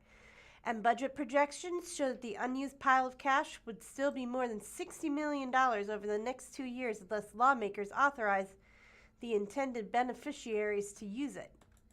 The unspent money was a key criticism of a report issued last month by State Auditor Scott Fitzpatrick, who hammered state lawmakers and the governor for allowing the funds from sales tax on marijuana to stagnate. Under the Missouri Constitution, the money can't be spent on anything other than those 3 areas. Missouri voters passed both medical and adult use marijuana programs with the requirement that the proceeds of these programs would provide needed resources for veterans, the public defender system, and addiction programs. Fitzpatrick's audit says, in addition, the Missouri Constitution contains clear language for how these funds are to be distributed. Ensuring these programs have timely access to the funding legally dedicated to them is necessary. Governor Mike Kehoe's budget proposes transferring $131.7 million of recreational marijuana money into the 3 beneficiaries' funds. That's $40 million each for veterans and addiction treatment programs. The public defender system would receive $51.7 million to make up for funds that lawmakers withheld last year. But having the money won't address the problem if lawmakers don't authorize the 3 groups to spend it. This will be the 2nd year the public defender system has struggled to get lawmakers to approve what the office contends is much needed pay raises in social workers. The state agencies overseeing veterans and drug addiction treatment programs are having more success getting their requests greenlit this year. Even if lawmakers and the governor approve the budget as it's currently proposed, there could be a combined $61.5 million sitting in those three funds that beneficiaries still can't touch. Long-awaited pay raises. Last year, the Public Defender's Office wanted to use some of the cannabis money to increase their attorney's starting pay from $65,000 per year to $70,000. That would align the salary with the Attorney General's office entry-level pay, but the House shut it down. Matthew Crowell, director of the State Office of the Public Defender, again asked for raises for all employees during a budget hearing last month. Currently, we are dealing with about a 23% turnover rate, which has significant impacts on our clients that represent the length of the cases, he told House Budget Committee members. So we're hoping that this will help that problem. The number one cited reason when our attorneys leave is pay. For several years, the system suffered from long waiting lists, which spurred a successful lawsuit that put pressure on legislators to fund more public defender positions in 2021. Kehoe recommended $7.3 million for the pay raises, but Missouri House Budget Committee Chairman Dirk Deaton cut that amount in half in his recommendation for the marijuana money. Crowell also asked to put a mitigation specialist or a social worker that connects clients with resources in each district office, which would mean 35 new positions. He told House members that it's the greatest thing that we've done as public defenders in his 18 years as a public defender. Mitigation specialists help connect their clients with basic needs, he said, so they don't violate probation and go back to jail. We didn't have that resource until now, he said. It's made a world of difference. However, the governor and Deaton have already recommended cutting that request down to 20 new positions, a nearly $800,000 budget decrease. Aside from helping clients, Crowell said these positions are much easier to fill than new attorney openings established as part of the lawsuit, which the office has never been able to fill. Overall, his office is asking to use the $25.6 million of the cannabis funds to increase pay, add social work positions, and improve technology. Even if Cromwell got everything his office asked for, there would still be more than $33 million sitting in the state treasury fund that his office can't touch, despite the fact that the money can't be spent on anything else. While Deaton cut the governor's recommended funding for public defenders, he went the opposite direction for drug addiction treatment and education programs. Deaton has recommended spending $38.5 million on these programs, with $28.2 million going to the Missouri Department of Mental Health, $1.8 million for corrections, $4.7 million for the Department of Social Services, and $3.8 million to the Health Department. However, Kehoe has recommended $5.5 million less than Deaton, yet both would eliminate programs established at public schools in the state court system. Several House members expressed concern about the move during a committee hearing last month. Republican State Rep. John Black of Marshfield said prevention and treatment for people with substance use disorders saves the state money. One estimate that $1 spent on these programs ultimately saves the state $7 in terms of restoring people to productive society and preventing the disaster that a substance use disorder is, Black said during the hearing. The proposals from the governor and House Budget Committee cut a $500,000 grant for drug and DUI courts to support programs focused on medication-assisted treatment related to alcohol and opioid addiction. It also eliminated $300,000 for drug abuse resistance education in school. If the governor recommendations are approved, $27.6 million of cannabis funds available for these programs would be unspent. The budget legislation would give the Missouri Veterans Commission the green light to spend the entire $40 million on control support of the Veterans Home Program, according to a commission spokeswoman. That leaves no surplus in the Veterans Fund. Need for additional resources. When Missouri voters legalized adult use marijuana in 2022, they approved using revenue from sales tax and fees after operating expenses to be divided evenly between the three funds for the State Public Defender's Office, the Missouri Veterans Commission, and the Drug Treatment Programs through the Missouri Department of Health and Senior Services.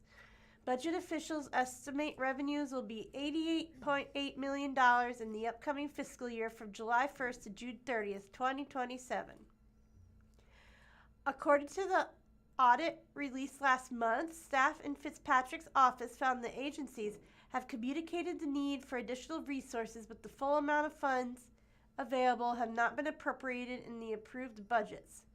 Crowell said Deaton's proposed 50% reduction in pay raises will severely limit our ability to compete with other state agencies that pay their attorneys more. Just for the reference, the House just hired a new lawyer for around $74,000 and the Senate hired a new lawyer for $80,000, Crowell said, and both of them were previously public defenders. We cannot compete when these same attorneys make only $62,000 at MSPD. Our proposal and the governor's recommendation would have allowed us to boost our starting pay to $75,000. A separate and ongoing concern, he said, is Deaton's push to use the marijuana money to reduce the public defender's core budget, and this year's it's by about $8 million. Crowell believes voters didn't intend for lawmakers to take away money meant for the public defender's operations now that they have marijuana revenue, pointing to the line in the Constitution Amendment that states all revenue from the taxes and fees of recreational marijuana sales shall provide new and additional funding and shall not replace existing funding. Deaton's argument is that the Constitution refers to the public defender's budget at the time the amendment was passed in 2022, not the current amount. Obviously, we do not agree with this interpretation, Crowell said. If tax revenue decreases, shifts of the Constitution of Missouri is amended to remove these provisions. The Missouri State Public Defender System will be in a world of hurt. And from the Springfield Daily Citizen, federal funding delays could cut 1/3 of Springfield's workforce development. Because of the funding gap, the division may face a phased employee reduction, impacting up to 6 employees by July 1st, and additional 5 employees by October 1st. And what follows is a picture of the Missouri Job Center sign marking the entrance to the facility, which is located at 1660 North Campbell Avenue here in Springfield. The City of Springfield's Workforce Development Division could see up to 11 jobs cut due to delays in federal appropriations. That translates to slashing 1/3 of the Workforce Development Division's full-time employees, according to a March 20th city press release. The division is housed in the Missouri Job Center on North Campbell and has 33 full-time employees. Workforce Development administers more than $23 million in federal grants for workforce training and economic mobility programs, according to the release. Delays in federal appropriations have postponed the release of grants that will cause an operational funding gap for the Workforce Development Division. Because of the funding gap, the division may face a phased employee reduction, impacting up to 6 employees by July 1st and an additional 5 employees by October 1st, according to the release. The division is working with the Human Resources Department to offer terminated employees other job options within the city. Layoff notices may be required. Quote, like many federally supported programs and agencies, we're having to deal with the repercussions of what's been happening on the national level, Amanda Olenshin, Director of Economic Vitality and Workforce, says in the release. A January 2025 federal funding freeze and extended FY26 federal budget negotiations delayed the release of new grant opportunities. Workforce Development is pursuing grant extensions and new initiatives for additional funding, according to the release. Missouri Job Center services will not be affected. And feds say it was 10 pounds of cocaine, not fentanyl, that was found at a Springfield home. Authorities said the substance field tested positive for fentanyl, but further analysis determined it was cocaine. And what follows is a picture of the home on East McGee Street in Springfield. Charging documents now reflect that Drug Enforcement Administration agents seized more than 10 pounds of cocaine, not fentanyl, last month from a home in Springfield. Chaz Slabowski, 34, is facing a federal charge in connection with the February 12th seizure. The initial criminal complaint indicated authorities found 4 brick-shaped objects with a total weight of 4.65 kilograms or 10.25 pounds. The white substance that made up the bricks field tested positive for the presence of fentanyl. Dave Kirchmark, spokesperson for the United States Attorney's Office for the Western District of Missouri, confirmed on March 23rd that authorities now believe the substance is cocaine. Zabowski had been indicted on a charge of possessing cocaine with intent to distribute. An investigation by ProPublica in 2016 found that field drug test kits are not always accurate, and further testing often necessary for more accurate results. A 10-pound fentanyl seizure would have been especially noteworthy given the high occurrence of overdoses associated with the drug and the fact that the Springfield Police Department seized less than 9 pounds of heroin/fentanyl in all of 2025, according to its annual report. A 10-pound cocaine bust also reflects more of that drug than SPD seized in all of last year. The mandatory minimum sentence for someone convicted of possessing large amounts of cocaine with intent to distribute is 5 years, while it's 10 years for possessing large amounts of fentanyl with intent to distribute due to the potency of the drug and its link to fatal overdoses. From the Springfield News-Leader, the headline reads, Springfield invites residents to shape Neighborhood Works Plus projects. The City of Springfield is inviting residents to participate in a series of open house workshops to discuss potential projects for the Neighborhood Works Plus program. The workshops are scheduled for March and April according to a community announcement. Neighborhood Works Plus is an expanded version of the city's long-standing Neighborhood Works program. This expansion is made possible by a $5 million Spring Forward SGF sales tax allocation. The funding aims to deliver visible, high-impact, community-driven neighborhood improvements, according to the announcement. More than 560 project ideas submitted. During a 6-week idea gathering phase that began in mid-December, more than 560 project ideas were submitted.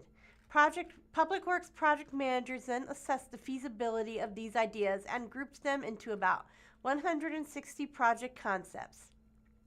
Residents from Springfield's 24 registered neighborhoods are encouraged to attend the workshops to learn more about the proposed concepts and provide feedback. The workshops are organized by City Council zones. Zone 2, 4:30 to 6:30 p.m., March 24th. Schweitzer Church Student Center, 2701 East Sunshine Street, Delaware, Doling, Oak Grove, Robertson, Roundtree, Weller neighborhoods. Zone 1, 4:30 to 6:30 p.m., March 31st. Cox Health Foundation Room, 1423 North Jefferson Avenue. Bissett, Grant Beach, heart of the West Side, Midtown, Tom Watkins, West Side, Woodland Heights neighborhoods. Zone 3, 4:30 to 6:30 p.m., April 2nd. Chesterfield Family Center, 2511 West Republic Road. Fast Night, Greater Park Crest, Mark Twain, Phelps Grove, West Central neighborhoods. Zone 4, 4:30 to 6:30 p.m., April 9th, location to be determined. Bradford Park, Brentwood, Galloway Village, Meadow Park, Seminole Holland, University Heights neighborhoods. Subcommittee to review feedback. City staff have been working with the subcommittee of the Neighborhood Advisory Council, NAC, since January to establish scoring criteria for Neighborhood Works Plus projects. The criteria focuses on readiness, feasibility, and community value. The subcommittee includes 2 neighborhood representatives from each city council zone, according to the announcement. After the workshops, the subcommittee will review feedback and begin scoring the projects. Final project ideas are expected to be presented to the Citizens Advisory Board for recommendation for city council approval this summer.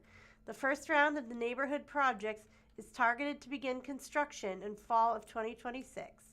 For more information about the Neighborhood Works Plus program, visit springfieldmo.gov/NW+. And the Missouri House advances a budget that taps surplus to close to a $2 billion deficit. And we see a picture of House Speaker John Patterson speaking at a news conference alongside House Budget Committee Chairman Dirk Deaton of Seneca. This was a picture from last year. The Missouri House gave first-round approval Tuesday to a state operating budget that will close an almost $2 billion deficit by using almost all the state's remaining surplus in the General Revenue Fund. At the end of more than 5 hours of debate, there were few changes in the spending plan for fiscal 2027, approved earlier this month by the House Budget Committee. The 12 bills debated Tuesday total $50.3 billion, with $15.4 billion from general revenue. Final vote will be taking place tomorrow, Thursday, to send the budget to the state Senate. The total is $1.7 billion less than Governor Mike Kehoe proposed in January, with $422 million less general revenue. But the general revenue spending plan is $1.8 billion more than estimated tax collections in the year beginning July 1st, with hundreds of millions in additional spending on construction and major maintenance needs yet to be brought up for a committee vote. The budget plan massively overhauls higher education funding, cuts almost $52 million from child care, subsidy payments from the budget Kehoe proposed, and restores the governor's proposed cuts to services for adults with developmental disabilities. During debate, Democrats forced several roll call votes on the $60 million Kehoe sought to continue and expand the MO Scholars Voucher Program. They lost on efforts to cut the entire amount and to require schools accepting the money to, quote, provide for a learning environment regardless of race, sex, ethnicity, religion, or disability. That amendment from State Representative Betsy Fogel, a Democrat from Springfield, lost on a 45-83 vote on almost pure party lines after State Representative Dirk Deaton of Seneca, the Republican chairman of the Budget Committee, said he opposed it. Quote, this is to make sure tax dollars don't go to schools that openly discriminate, said Fogel, the ranking Democrat on the House Budget Committee. Deaton said he wanted to protect the rights of religious schools to only accept students from families that adhere to the sex beliefs. Quote, it looks exclusive, at least in the sense of religion, Deaton said. By not discriminating based on religion, we're discriminating against religious schools for being religious. The day-long debate featured several other attempts by Democrats, all unsuccessful, to make major changes in the budget bills. 13 Republicans voted with Democrats in favor of Fogel's amendment to take $51 million from interest accrued on money parked in the Treasury for highway improvements to restore funding cut from daycare payment programs.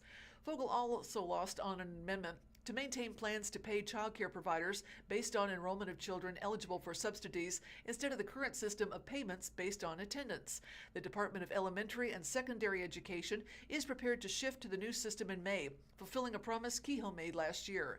Quote, the extra cost is too much, Deaton said.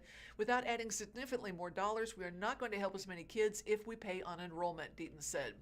House Republicans also defeated efforts to undo the massive overhaul of higher education funding. Deaton wrote into the spending bill for state colleges and universities.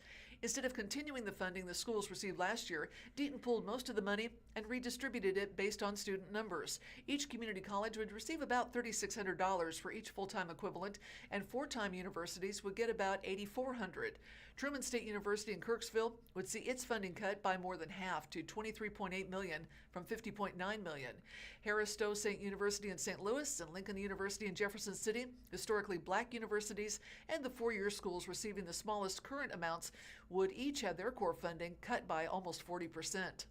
State Representative Ed Lewis, a Republican from Moberly, introduced but withdrew an amendment that would limit the cuts by putting only a portion of college funding in the pool.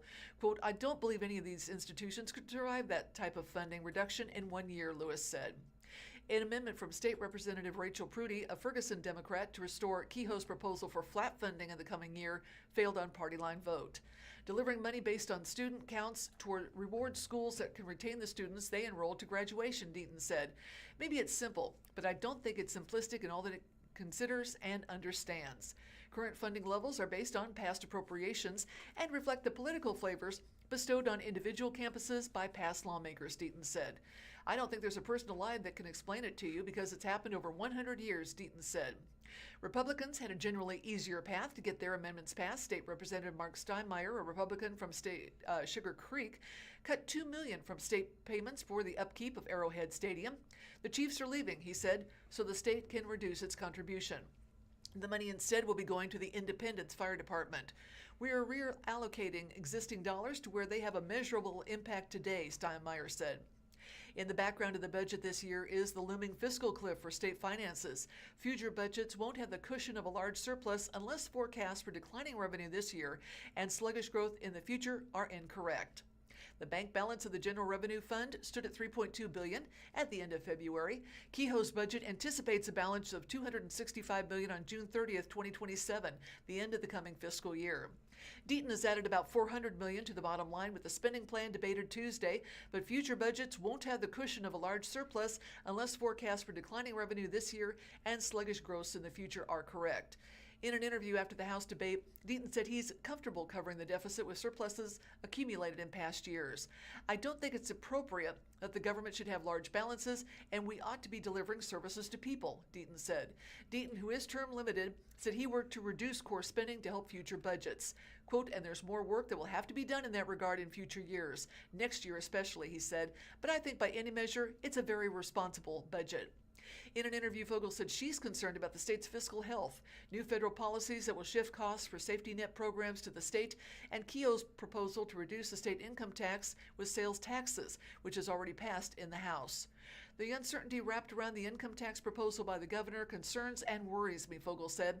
It keeps me up at night about the future fiscal viability of the state of Missouri. You have to revenue to pay your debts, and things that state governor provides are very important. The headline reads from the Springfield News-Leader, Trump to send ICE agents to help strain TSA at airports.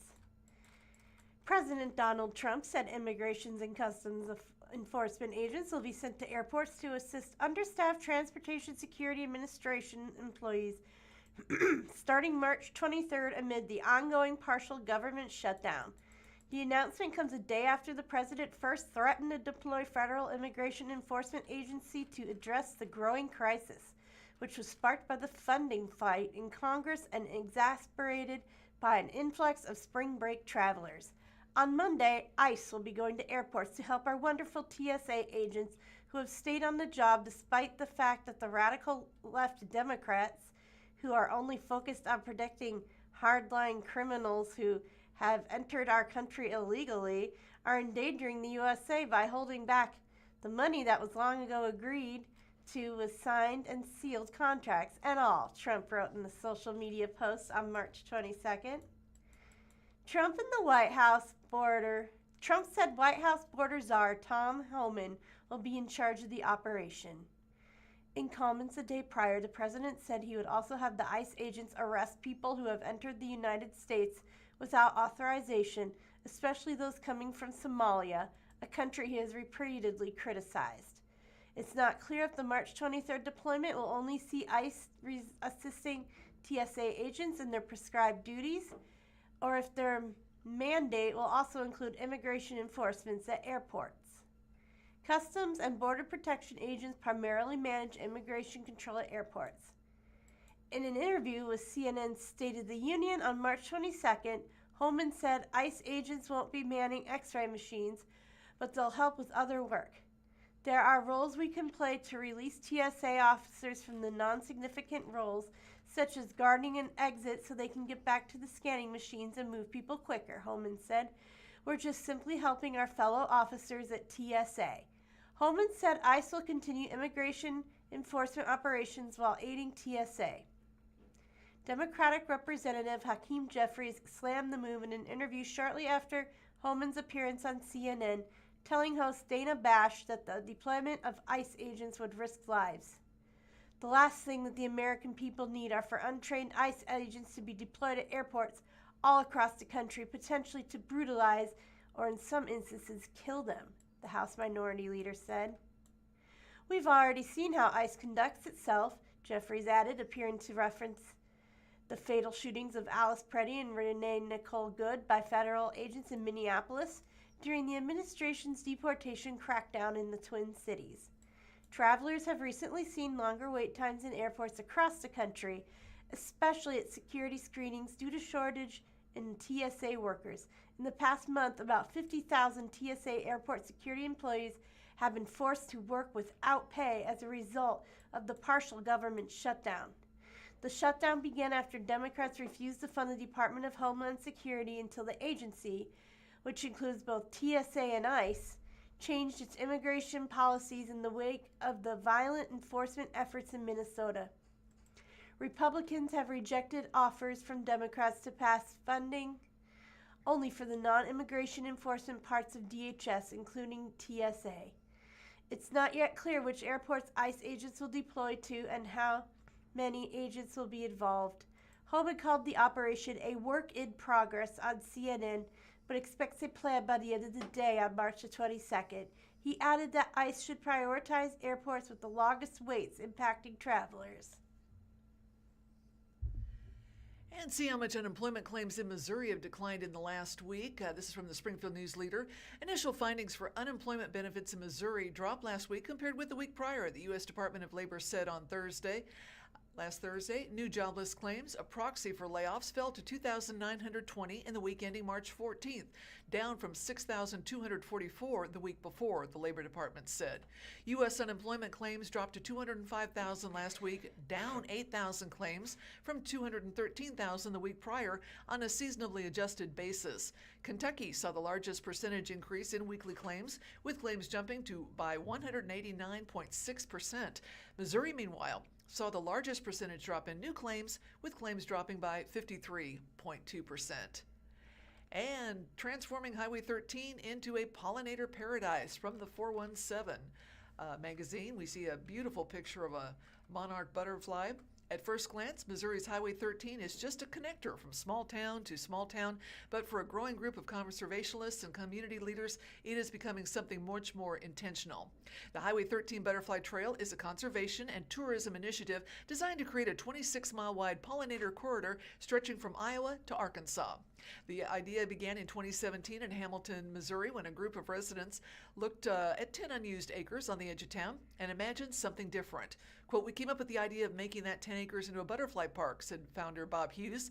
They envisioned a little pollinator haven where they could plant wildflowers to see what they could attract. Western Missouri already sits along a natural migration route for more than 20 butterfly species, making the location an easy fit. At the same time, several group members are involved with the Highway 13 Coalition, which works to improve the roadway itself. Hughes said the fit felt natural. They could tie their butterfly garden with communities along the trail. After pausing during the pandemic, the project restarted and quickly gained momentum. Support is poured in from the Missouri Department of Conservation, University of Missouri Extension, Nature Conservancy, Missouri Prairie Foundation, and the Missouri Division of Tourism. The response to our restart has just been incredible, Hughes says. The group started the revitalization with a 7-year, 7-phase plan and a goal to identify partners in the first year. Now 1 year in, and thanks to support from numerous agencies and individuals, they're doing work that wasn't supposed to start until stages 3 and 4. Today, the trail connects destinations like Powell Gardens, Springfield Botanical Gardens, and the Butterfly Palace, while the team works to fill the spaces between with pollinator plots on public and private land. Beyond beauty, the project carries deeper benefits. Indigenous plants have really deep root systems, says the project director, and prairies were like the lungs of the world, just like Amazon, that took in carbon from the air and sequestered it in soil. This is how we can get a little bit of carbon out of the air that's contributing to global warming. And from the Springfield News-Leader, the headline reads, Southwest Missouri warrant sweep operations results in 85 indictments. Federal and local law enforcement agencies in Southwest Missouri conducted Operation Spring Cleaning this week to go after those involved in violent crimes. The coordinated effort resulted in 85 federal indictments that charged 101 individuals. The U.S. Attorney's Office for the Western District of Missouri convened more than 100 law enforcement officers through the Violent Crime Abatement Team, or VCAT, a coalition of agencies to respond to violence and gun crimes. The total 18 partnering agencies include the Missouri State Highway Patrol, sheriff's offices, and police departments in the surrounding area, including the Springfield Police Department and Greene County Sheriff's Office, as well as federal agencies including the Federal Bureau of Investigation and Drug Enforcement Administration. The operation spanned 2 days, from March 17th through March 19th. U.S. Attorney Matt Price said at a news conference Friday, March 20th, this time was specifically picked to align with spring break for the Missouri State University, as those are times when law enforcement resources tend to be more free. Over the course of 2 days, law enforcement seized 141 firearms, 11.2 pounds of cocaine, 1.5 pounds of fentanyl, and nearly 205 pounds of marijuana, 88 pounds of methamphetamine, and 2 pounds of psilocybin. According to a news release from the U.S. Attorney's Office, 10 arrests on state warrants were executed, one of which was for a suspect charged with murder in the first degree. Operation Spring Cleaning is an example of the extraordinary impact that law enforcement at all levels can have when we combine our resources and our ideas and focus collectively on aggressively crushing violent crime, Price said. From the total 85 indictments, a majority, 49, were federal firearms cases. though 9 were sex offenses. The highest concentration of apprehensions of violent offenders were in Springfield and Joplin. The operation took months to prepare for and organize, Price said. Greene County Prosecutor Dan Patterson thanked the U.S. Attorney's Office for the coordinated efforts to combine resources for greater impact. You did not just execute a warrant sweep, you sent a clear message to dangerous offenders that they have no safe harbor in Southwest Missouri, he said. The VCAT dates back to 2023, though was expanded to include Joplin, Jasper County, and Newton County in addition to the Springfield area last year. And eminent domain for Springfield. Springfield voters are going to be asked to allow the city to use that to acquire the Hotel of Terror, a longtime haunted house attraction in downtown Springfield. After declining to repeal the ordinance authorizing eminent domain, the Springfield City Council March 23rd unanimously approved a measure to place the ordinance on the August 4th ballot, triggered by a referendum petition submitted by Hotel of Terror owner Sterling Mathis in February. Mathis's parents opened that business back in 1978. And we would like to thank you so much today for listening to the Blind Community Thrift Store radio reading service. And just a reminder, tune in every week, Monday through Friday, on the Blind Community Thrift Store's YouTube channel, beginning at 10 a.m. for more up-to-date news from the Springfield News-Leader, Springfield Daily Citizen, Springfield Business Journal, and 417 Magazine. And don't forget to listen after we're live on the Audio Reader Network at www.reader.ku.edu. All broadcasts are played over KSMU's subcarrier airwaves at 67 kilohertz, 91.1 from 3 to 5 p.m. Monday through Friday, and you can contact Audio Reader Network for information on receiving a pre-programmed radio. And don't forget to stop by and join us at the thrift store. Clothes are 50% off on Wednesdays.